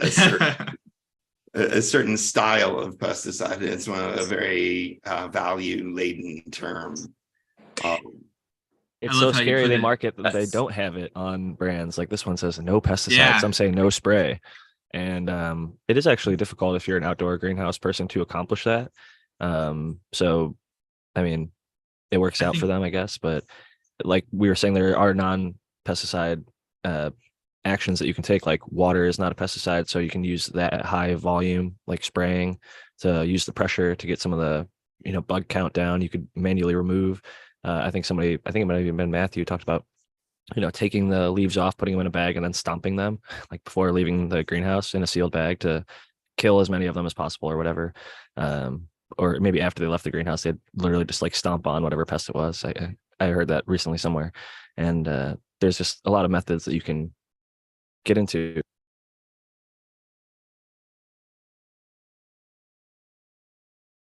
Did he cut out for you guys too? Yes. I think he finished. No. No. No. I see. No. It's gonna accordion in 3, 2. It's not a One. connection. It's my mic. Oh, Oh, I thought he was My like, microphone I was cord like, is damn, that fucked was up. good timing, Matthew. But it was that was good too. Yeah. No. I agree with what Jack said. Do you want to finish your sentence? I was just kind of talking about manual removal and how it can be effective, but I lost where I actually cut out. But yeah, Oh, yeah, I no apologize, problem. everybody. I need to get a new cord for my microphone. It's the cord that goes from the computer to the mic that's messed up, not my headphone, which I thought a Oh, few weeks good. ago. So figuring it out. Technical difficulties over here. No problem. No, I definitely agree with that point. And honestly, like that's the other thing is I'm writing this chapter about organic farming, and I was thinking about this for a while, and I have for a long time. When we talk about things that are organic and natural, well, radio frequencies are natural. They're a natural phenomenon. They occur in space, and there are some projects out there that are using that. So, hot question for the chat and for the panel: if you if you come across a product that, and I'm not talking about something that's like a false claim that's not actually working, but like a real. I used to know an Israeli company that actually had a falling out, so they don't they fell out, so they don't exist anymore. But they were using a product that somehow, and don't ask me how, I don't know how. The claim was that the radio frequencies, I guess, were in some way able to damage insects of a certain size rather than and not damage the plant. And I don't know how this was achieved, but apparently that's a thing. And I was looking at some other items and devices that there maybe do this. And I guess I feel like is that organic? Sound, do you know? Yeah, I don't know actually, because like again, that gets to the point of like we're talking about wavelengths of energy and frequency, and yeah, like was it right? I don't think it was sonic though. They use stuff like that What to did you say? prevent like moles and stuff, right? They stick those stakes in the ground and it puts out like ultrasonic sounds to basically just like scare them off or annoy them or piss them off enough to not come around your crop. No, I think this was high frequency radiation. I think this was like high radio wave. This they're talking about like trying to kill it, but I was thinking in a more opposite sense, like how could you use these types of waves as a pest preventative? And that's one way that I've seen. Like I've seen even like fake owls that put out like this screeching sound. Yeah. And that pitch, it's really high pitch. And even like for dogs, they have like dog whistles or certain sounds that only a dog can hear. And if your biggest goal was to keep dogs out of your house, you could have a really high pitched sound that just drives them crazy and drives them off that you can't hear, but they can hear.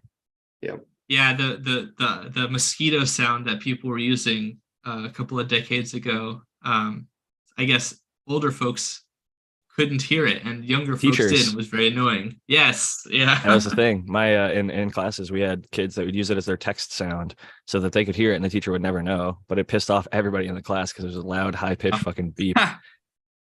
That's adaptation. But yeah, anyways, my long story short, it's interesting when people classify something as natural. What was that, Dr. Coco? I said some LED diodes make sounds that we can't hear. Seen something about that recently, like the things inside your house that already make sounds that we don't hear, and how your house sounds differently like your dog than it does to you. That is interesting to consider. I know that, for example, sharks and shark tanks have to be designed very specifically because they will pick up on some of these like mechanical sounds, and it will really mess with them and they die. They attack things. They attack boat motors thinking that it's a person because the electrical heartbeat that you put off, they will come after a boat thinking that it's a seal or whatever, and they attack the motor, assuming that they close their eyes when they're going to attack too. At the very last second, because it prevents damage essentially from whatever animal might be swimming or kicking away. So they literally will close their eyes and chomp a fucking metal boat motor, not knowing that it's not an animal. They just think like, oh, this is something in my area. It's making the right sounds and movements. It's going the right speed. Like I can catch it. I'm going to try and bring it down. Look at the timeline of sharks and how long they've been around and compared to the rest of things. It'll blow your damn mind, man. Them and gators are fucking very well adapted. They're before bones. Yeah, I saw somebody brought up this. I saw a stat that the sharks were swimming around before the rings of Saturn were fully formed. I'm like, what the hell are you talking about? That's crazy. before bones is also a good perspective, because fish have been around longer than mammals and other humans, obviously. So they've been swimming around killing shit long before we were ever even in existence. So very fascinating stuff. Yeah. There was a strain called Shark Lotto for a little while, which makes me realize after going to that Hall of Flowers, I'm kind of relieved to see and hear in the California legal market, a lot of brands are actually going away from the gelato cookie and hype crosses and going back to what's actually selling really well is old school stuff. So if you have like Landrace, if you have even like Blue Dream and like all these older strains are coming back. Granddaddy Purple, all these other things are seeming to move well. It's like people are going back to what they know and are familiar with versus a lot of the stuff today is starting to taste. I can almost always, with a new strain, guess like, is there gelato or biscotti in this? And like 75% of the time, I'm right. If you look into the lineages, and if not, there's like something tangentially related to one of those or some OG cooked into it. Cookies. And cookies, yeah. And cookies is where the gelato came from. So I mean, it's all works back to that same family tree. And it really has. There's been a bottlenecking that many of us, I think, whether we knew it or not, have witnessed experience in the market, and a lot of people are describing it and finding that a lot of the stuff looks the same, smells the same, tastes the same, and might not be their desired terpene profile or cannabinoid profile or desired effect that they're looking for, or smell or taste or whatever it is. So it's nice to see some of the older stuff coming back. And even in the legal market, I know in my own grow, I pop new seeds every single time. So I've always got some sort of fresh flavors around. And that's one of the beauties of home growing. But if you do ever run out, or whenever people want to, I get a lot of the stuff for free, admittedly, because my wife buys. So I'm never actually purchasing it. But it gives me some perspective on what a lot of the people that either have a smaller home grow or not dialed in enough to completely replace 100% of the stuff that they smoke, they are still going and buying stuff in the market. So it's nice for me to at least be able to have some grasp on what's decent, what the prices are like, what the quality is like, because it's kind of all over the place. There's some really, really bad stuff. There's some really good stuff, really cheap stuff, really expensive stuff. So a little bit of everything in between. And I'll say this, home growing, even at the lowest price point, is still going to be your best bet, in my experience at least. And that's in San Diego, California, with high rent, high bills, high fucking electricity, high water, high everything. But yeah, I really believe there's healing in just growing the plant too. So you're missing out on the full package if you don't grow it.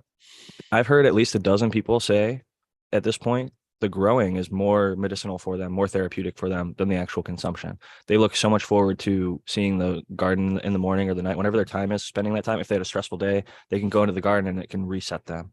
Or if they're having a great day, they go in and it's like, that's their happy place. Yeah. Oh, 100%. Or how about in Michigan, where you have cold winters, you can go down into your grow room and sit on the floor and look at your plants in an 80-degree grow room or whatever. You can pretend like you're sitting on a beach somewhere and you're just like, oh, you feel the heat around you. It just seeps into your bones and you're just like, oh yes. It feels like you have a magical secret, world in your house that nobody else has. It's always 70 and sunny. I've heard a few Michigan and other people that are in like Canada and northern areas where they get a lot of snow. I think I probably suffered from seasonal affective disorder when I was in Ohio. I think I was more depressed and unhappy. And part of the reason I really wanted to move to San Diego is because I wanted good weather consistently.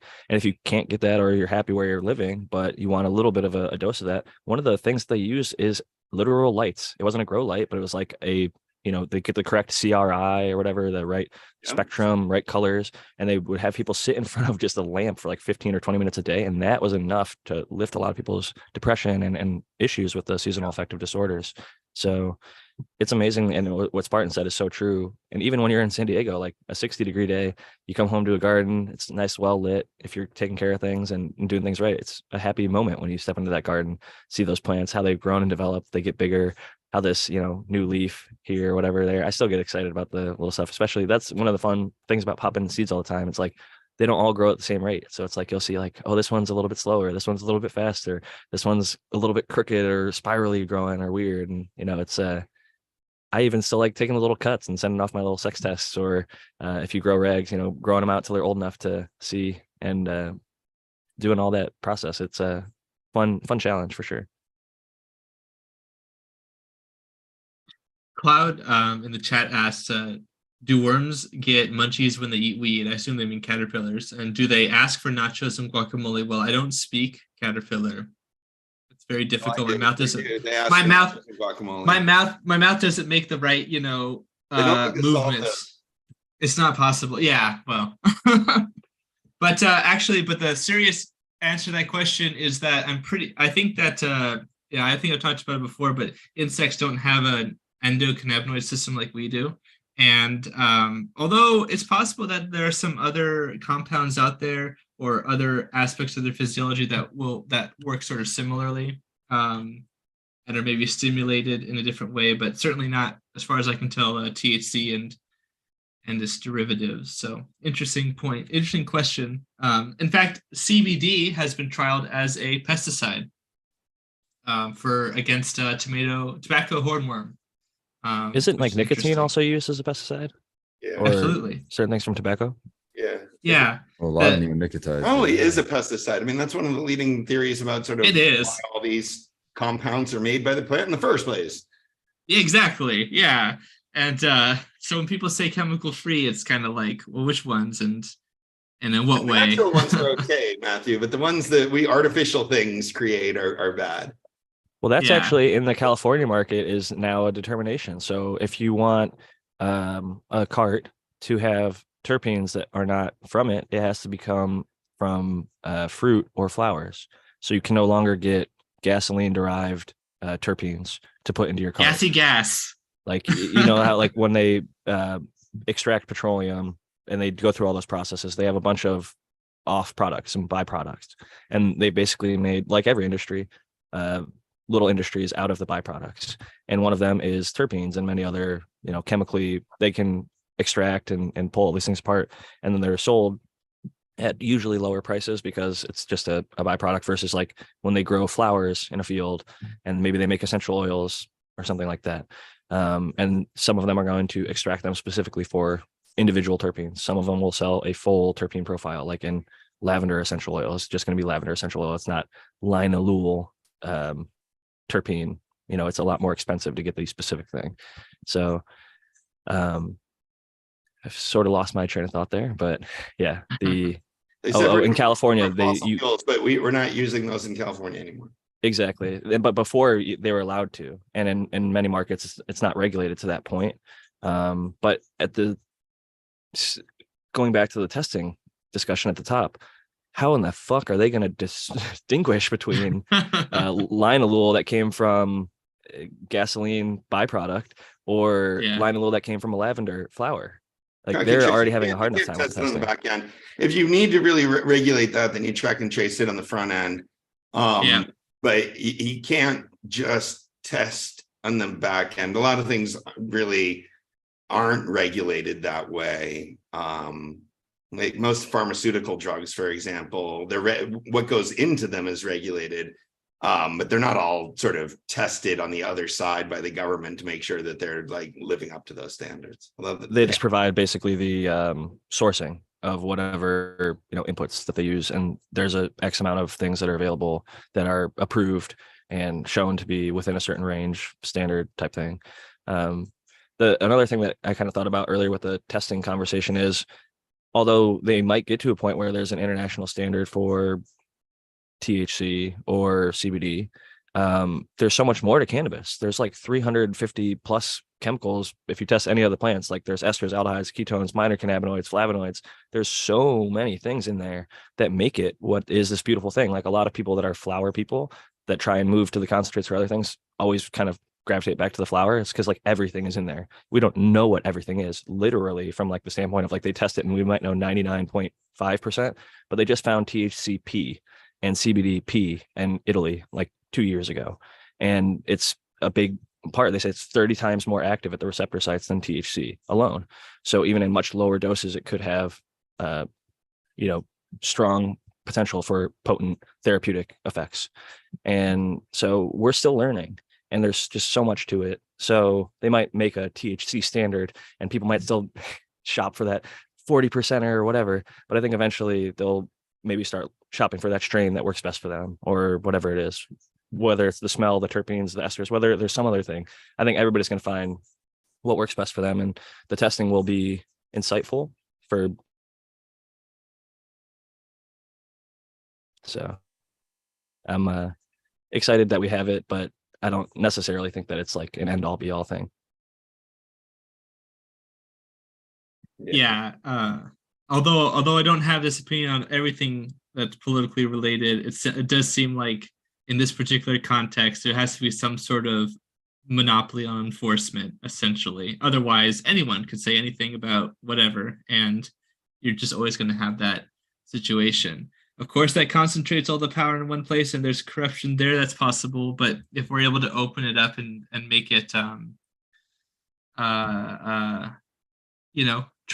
I said translucent, but you know what I'm trying to say. Make transparent, but like transparent. The government isn't always extremely incompetent. Like we have the FAA, True. Yeah. which granted, there's been a few airplanes that have gone down in the last few years. It's more safe than car travel.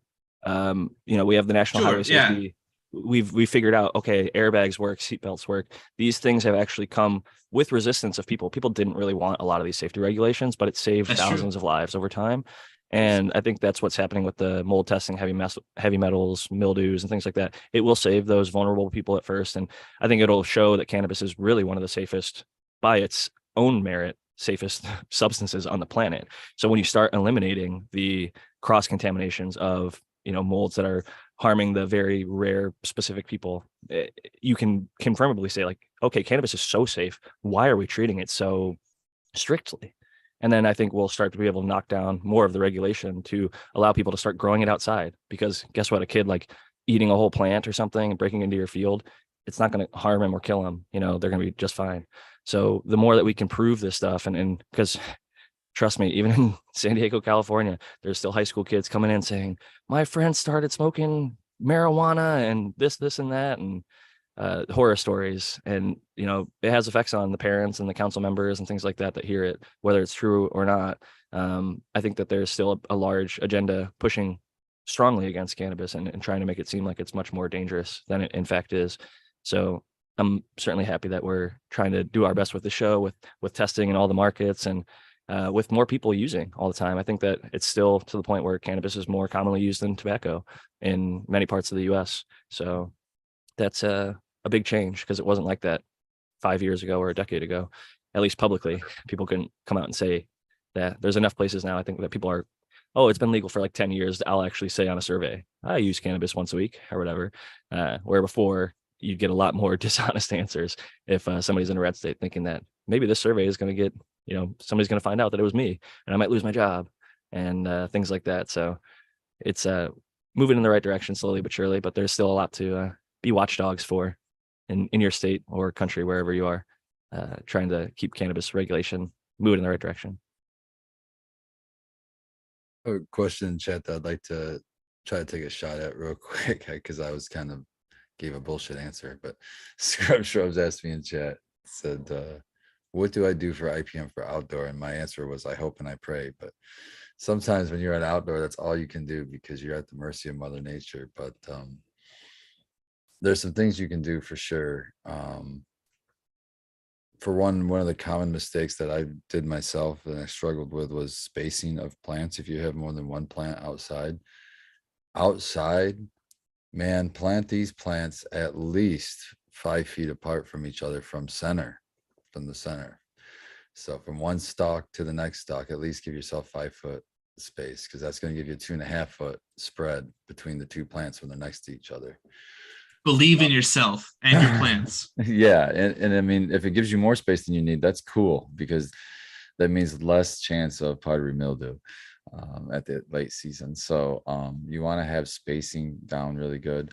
Look for an area where you're planting. When you find a spot that you're planting in, go out there and do a little bit of work, and maybe at least go out there with a mower and mow the grass down, or put wood chips down, or put some kind of covering down to keep weeds and tall grasses from growing, because basically that's a ladder up to your plant for a pest or something. If it's a long grass that goes up against maybe a bottom branch, then it's just going to crawl right up, and that's an avenue up. So if you can keep that down, that'll keep pests down. And then look above you, look where trees are. If you see other trees or hanging over branches and stuff, that's a poor place to plant. If you can help it, try to stay away from underneath trees and things like that.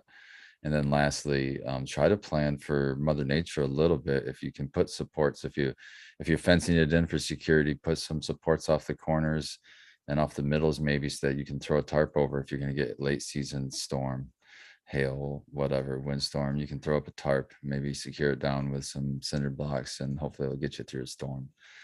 Those are some of my go-to things. And as far as if you wanted to do some of the sprays and oils, sure, that's great, but I think you're better off with trying to establish some kind of predator population than sprays, because I mean, as soon as you're done spraying, the next rain, it's gone and the pests move right back in. So outdoors, it seems kind of, unless you're fighting an infestation, I don't really spray my plants much.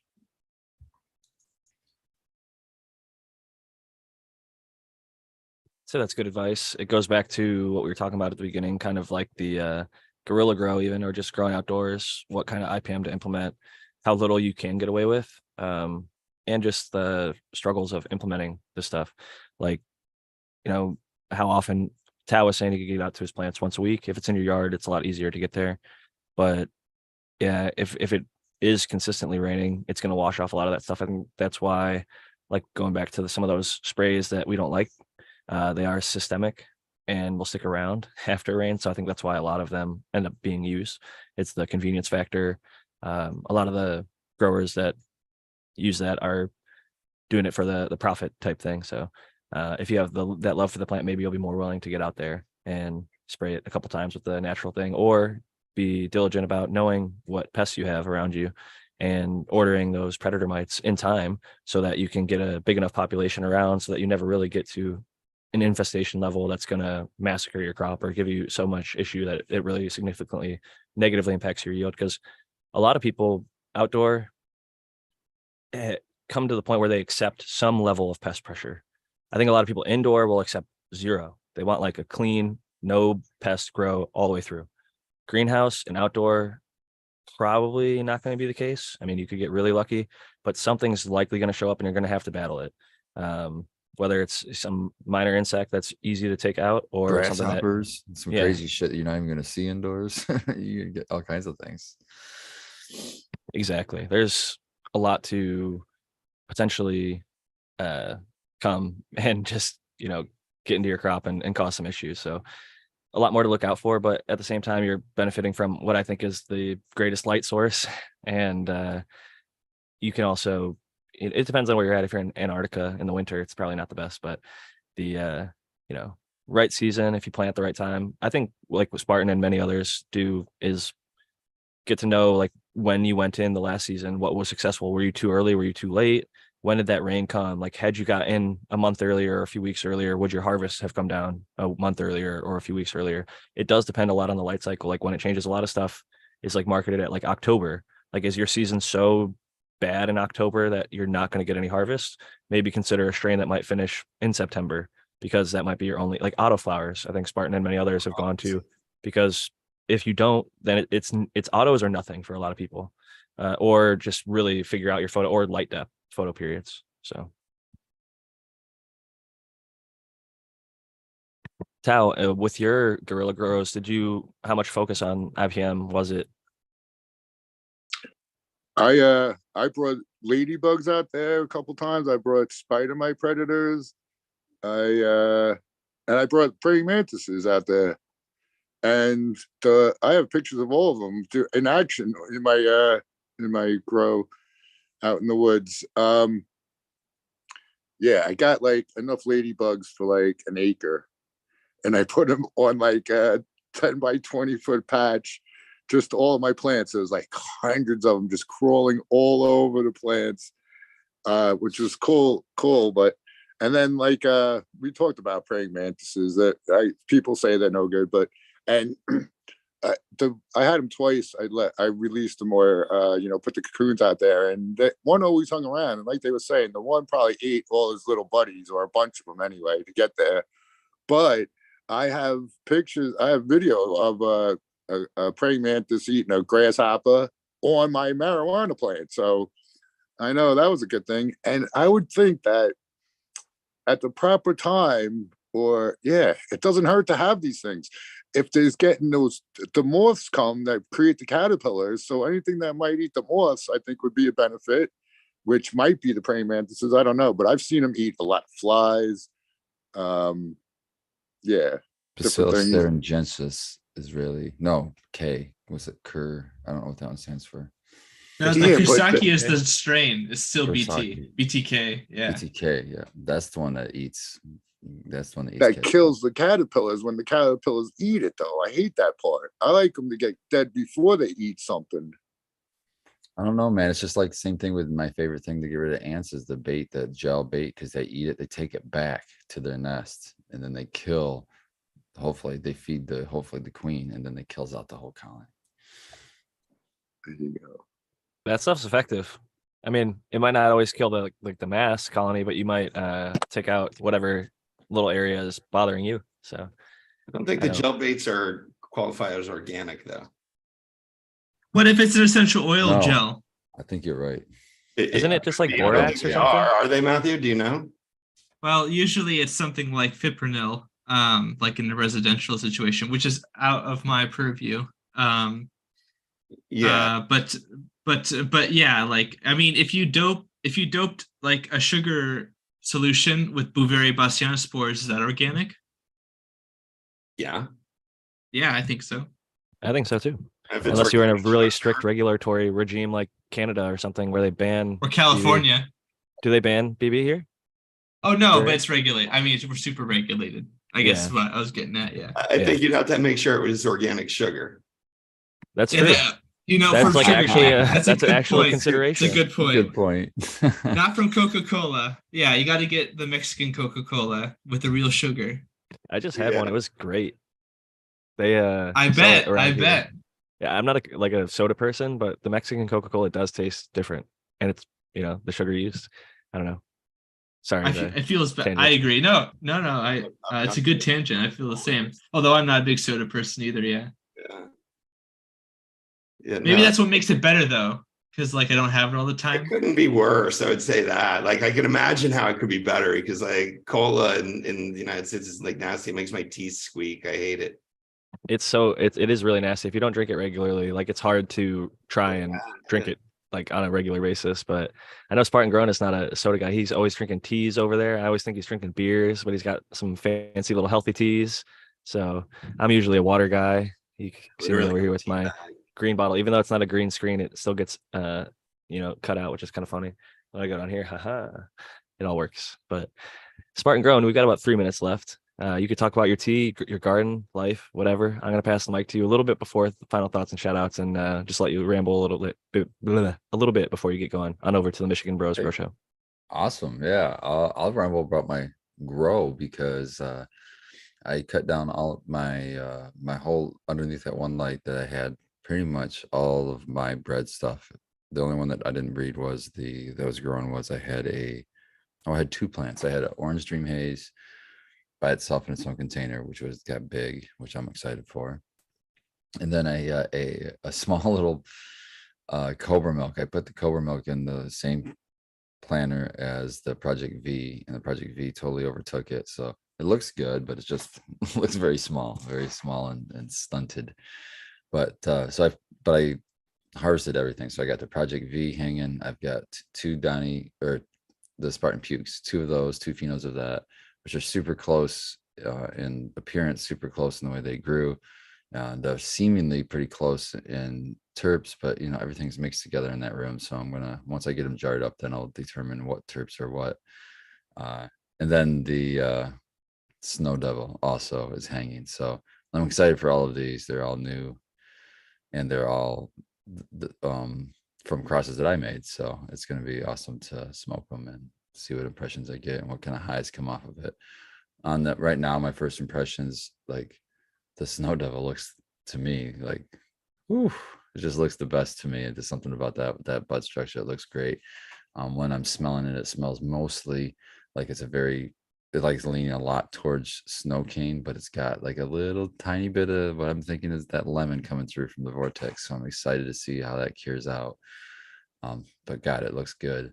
The Donnies, I keep calling them Donnie, the Donnie Burger cross, the Spartan Pukes, those both look really good, but they have they're both Donny leaners, so they have that funkiness to them that's not like pleasantness to the terps. So, but that's if it's anything like the high from the Donny, then it should be really super potent. And on that strain, I was just putting my two potent strain, the most potent strains I've smoked together. So I mean, I just yeah, I want to smoke that for that. But so far the terps are not super pleasing to me yet.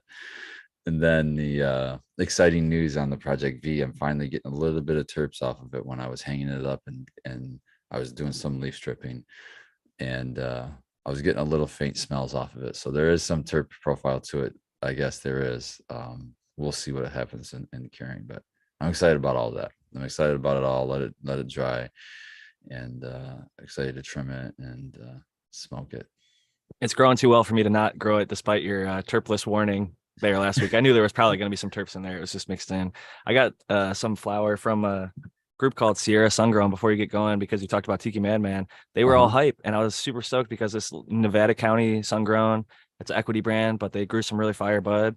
I got to talk to them at the Hall of Flowers, and I'm sniffing some of Tiki Madman bred this bull pup, which is Runts crossed to Devil Driver, and Devil Driver is Sunday Driver crossed to Melonade, and it smells really nice. It's got like a fruit punch, like really nice fruit punchy aroma, and I'm excited to try some of it. So that being said, Spartan Grown, you are the man. Thank you so much for joining us this week. And where can the people find you, and where are you going?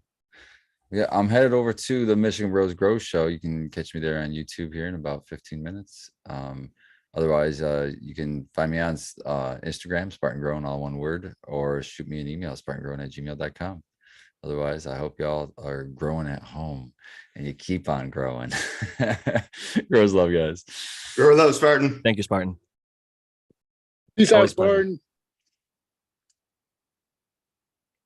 So I have a quick question for Matthew Gates, if we have a second here. I just see him Absolutely in chat. I wanted to ask Matthew if healthy plants were able to get insect pests.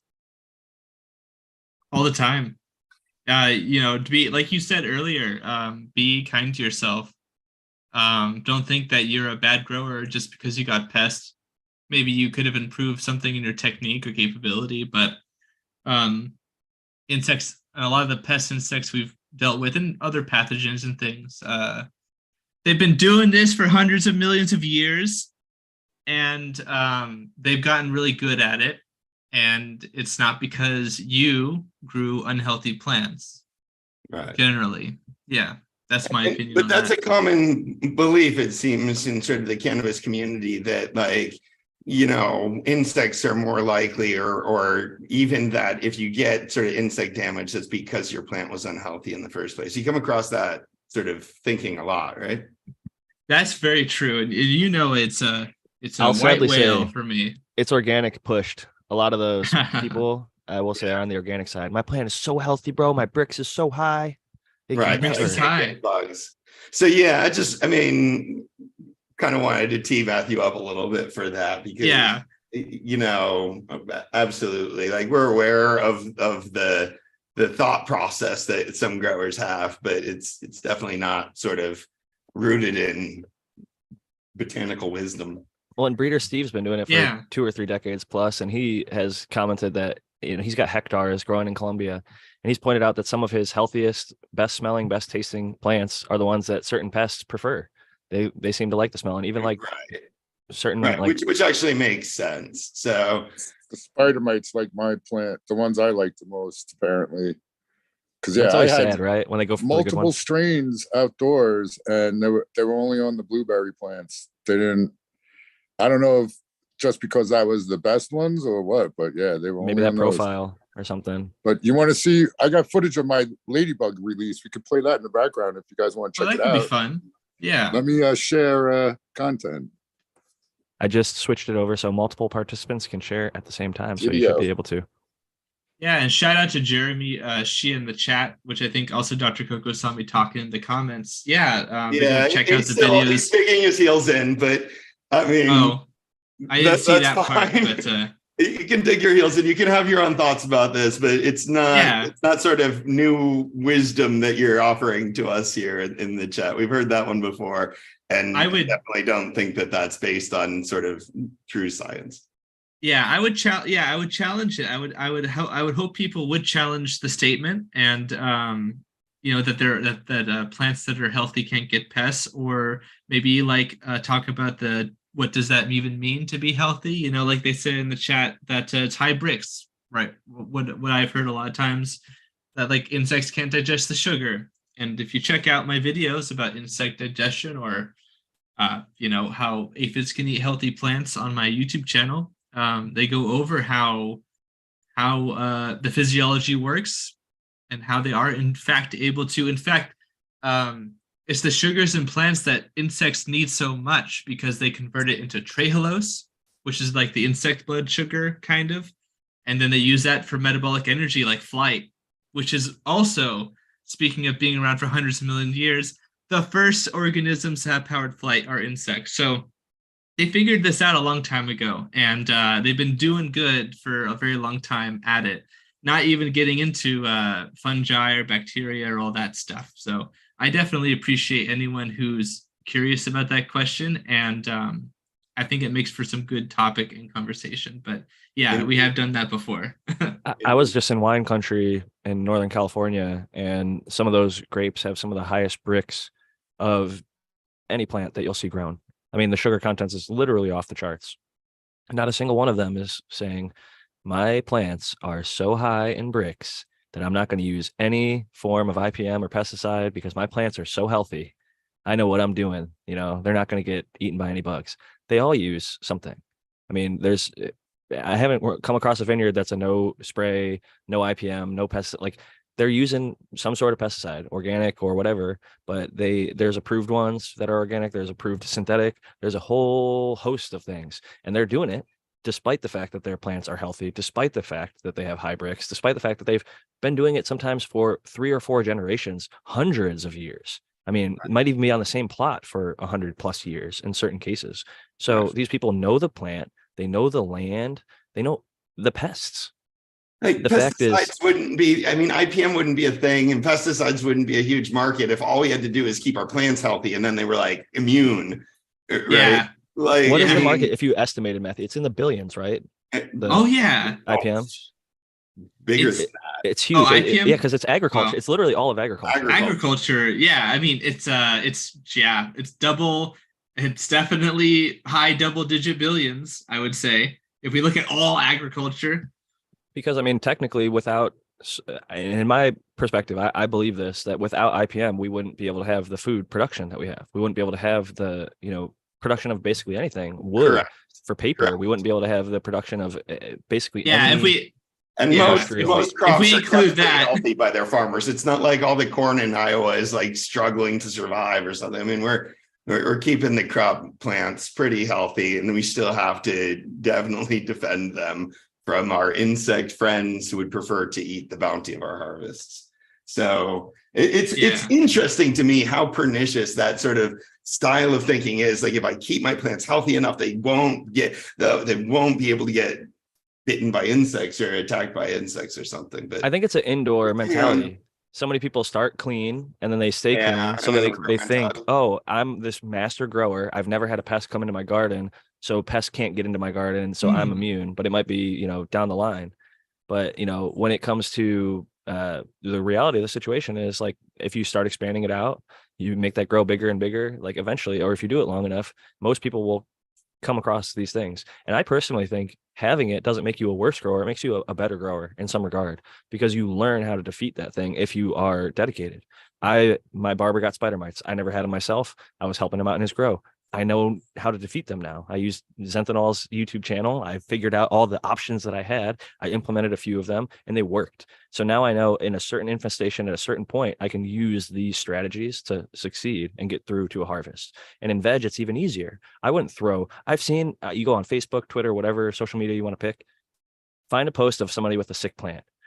You'll find at least like a few posts in the comments that like, kill it, cut it down, tear all the leaves off. Like, there's some really terrible suggestions, in my opinion, out there online, because they look at a plant that's like not picture perfect, ideal, and they immediately assume, all right, you need to start all over and kill this thing because like you completely fucked it up, and or, oh, there's spider mites, you better cut it off right now before it spreads to your grow. You don't want spider mites, man. And like some people might have had a hard bout with spider mites, and I get that. It's a pain in the ass when you do fight them, and they give you a fight. Like when my fight was, we kicked their ass. We knocked them down, and then we cleaned up with a follow-up of predators. It worked really well.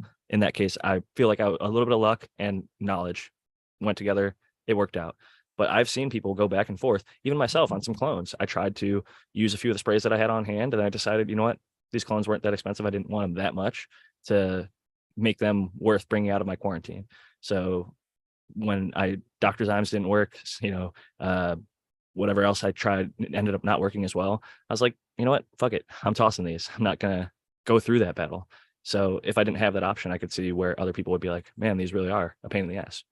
Because I think those came from a nursery where they were potentially sprayed with lots of different stuff and maybe got a little bit resistant to it potentially.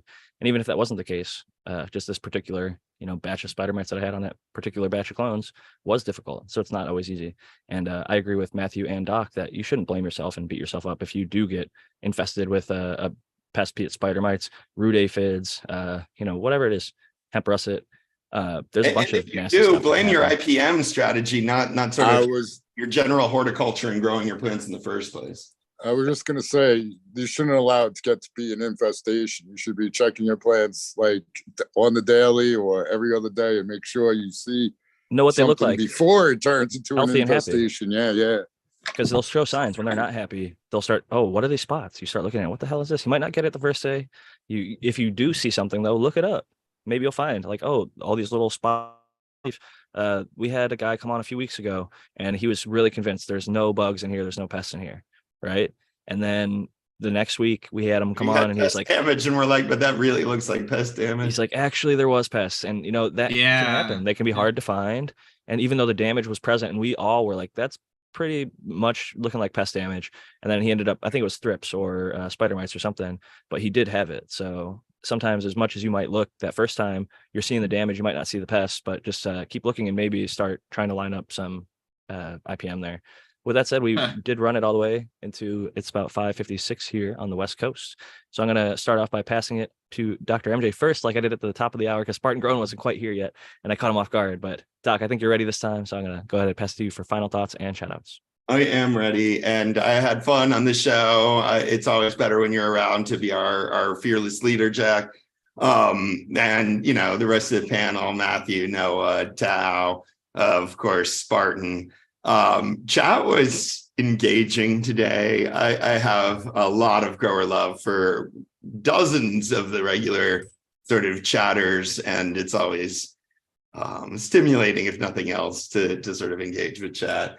I'm Dr. MJ Coco, cocoforcannabis.com. We're doing the Spring Autoflower Challenge right now. We're doing the Size Matters Spring Autoflower Challenge. I've got my two little autoflowers, which are finally sort of finding their feet and starting to grow like I hope they will. Because we're trying to grow the biggest or the smallest autoflower. I was about to have to go the other direction with my grow. Come check it out. And I do the Ask Dr. Coco show for Patreon. So check me out on Patreon. I do that on Monday nights. And it's fun. And I'd love to see you guys over there too. So grow love, everyone. I'll be here next week. Great having you, Doc. And it is definitely good to be back. I'm happy to be here with you all again. And I got a quote here from one of our faithful chatters. He's one of our moderators, Smart Poker. I like this. It might have been in reply to something, but I think even out of context, it's a good one. He says, worrying about things you don't care about is called stress. Worrying about things you love is called passion. Keep fighting. Predation, I think. So he, good dude, Smart. American philosopher, Smart Poker. Absolutely. Great point. Great dude. Awesome member of this community. And another great panel member with us this evening is Matthew Gates. So I'll pass it to you next for your final thoughts and shoutouts. Yeah, I have to agree. The chat was also really engaging, and I appreciate. We didn't do as much Q&A as we usually do, but I think that we knocked it out of the park with setting the tone for the conversation. So I really liked what we were talking about today. And if you are interested to learn more about plant health and IPM and pests of various kinds, you can check me out at zenthanol.com. For professional inquiries, you can check me out. YouTube. My YouTube channel is Zenthanol for the videos and that sort of thing. For professional inquiries, zenthanol.com. And then also you can check me out on social media where I also share this kind of information on Instagram and Twitter at SyncAngel, SYNCHANGEL. And then last but not least, if you'd like to have an IPM specialist in your back pocket, you can contribute to my Patreon for as little as $1 a month. And I have over 120 people who love to talk and interact about various problems that they're having and help each other out, including myself. So there are other tiers, but at least $1 a month, you can check me out and then be on my Discord channel. So check me out there. Very useful and very thankful to have you this evening and all of the weeks that we do get to have you and all of our panelists. Next up, we've got Noah the Grower, who was showing off his garden there. I didn't pass it to him when he was showing it off, but it looked great.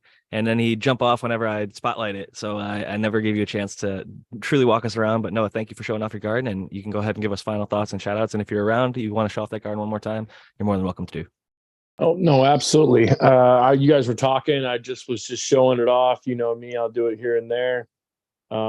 Yeah, I had a good time today. I would encourage anybody listening to this, if you're not growing, if you're thinking about it, go for it. It's not hard. You can figure it out. There's a lot of cool shows and articles and books and, YouTube videos and everything else to help you. And also this show right here, you're at the good place to learn. So yeah, I'm Noah the Grower with 2 E's. You can find me on Instagram there, and I'll see everybody next week. Thanks again, Noah. Always great having you. And it is kind of amazing that you can learn to grow from the show and not trying to like blow smoke up my own butt, but friggin' so many people have contacted me like, dude, thank you so much. I had my first harvest. Like, thank you so much. I'm on my 10th grow. Like, I've been listening for years and having so much success thanks to you and all the panel. And it's humbling because I learned from people on the internet and some really cool people in person here in Southern California and a few in the Cleveland area as well. So I'm always thankful for those who have taught me, and I'm always looking to learn more. So I get those people out there doing the same, and just really awesome that this community continues to allow that to keep happening. It's that first harvest especially is like such an amazing experience. It gives people that independence. I think that in life, it's hard for many to find these days where they could really truly be their own source and empower themselves in that way. So I'm very grateful and thankful to have been given this position by our former hosts to keep the show alive and keep spreading the good word. With that being said, last and certainly not least of our panelists this evening, the American one. Jack, as always, thanks for being the awesome host you always are. And shout out to the panel and everyone in chat. If you guys have any questions, feel free to hit up Jack Greenstall, Dr. Coco, Matthew Gates. Just don't bother me, all right? No, I'm joking. You guys could hit me up. Any questions, anything, just hit me up on the IG. I am the American one, _with_18s on the IG, and the American one on YouTube. And yeah, it's always good hanging out. And I'd love to see all the people growing on all the little YouTube channels and stuff, and overcoming problems and bettering their situations. Like the LED grower today on Smart's Poker's channel had the panda film up around his little alcove there, which was like brown wood color. So now it's all vibrant and a lot brighter in there. So yeah, it's just seeing it. It's always good. I love it. So peace out, everyone. And we'll catch you next week. And I'll see you in chats around during the week. So have a great one. I also share the joy in seeing other people improve their grow and make those little improvements that become major improvements, and they can dial that grow into producing that dank that they deserve to have. So with that said, all of the fellow panelists this evening did a great job as sort of co-hosting by shouting out all of the great people in the chat, shouting out all the great panelists. So I'm going to keep it short. You can find me at Jack Greenstock on Instagram, Jack_Greenstock on Twitter. And if you want to email me, jackgreenstock47@gmail.com. If you're looking for a book, 50 Strains of Green, or some seeds, the Velvet Punch F3s, you can go to 50strains.com to get yourself some of those if you're in the US. The books are international. So thank you all for those who support that, and all the other panelists and the show and everything. So much growers love all the way around, and keep on growing. Like Spartan always says, we will catch you all next week. We run a little bit over, but go on over and support Michigan Bros Grow Show and all the other shows in the community. Peace and love. Grow love, everyone. Keep growing.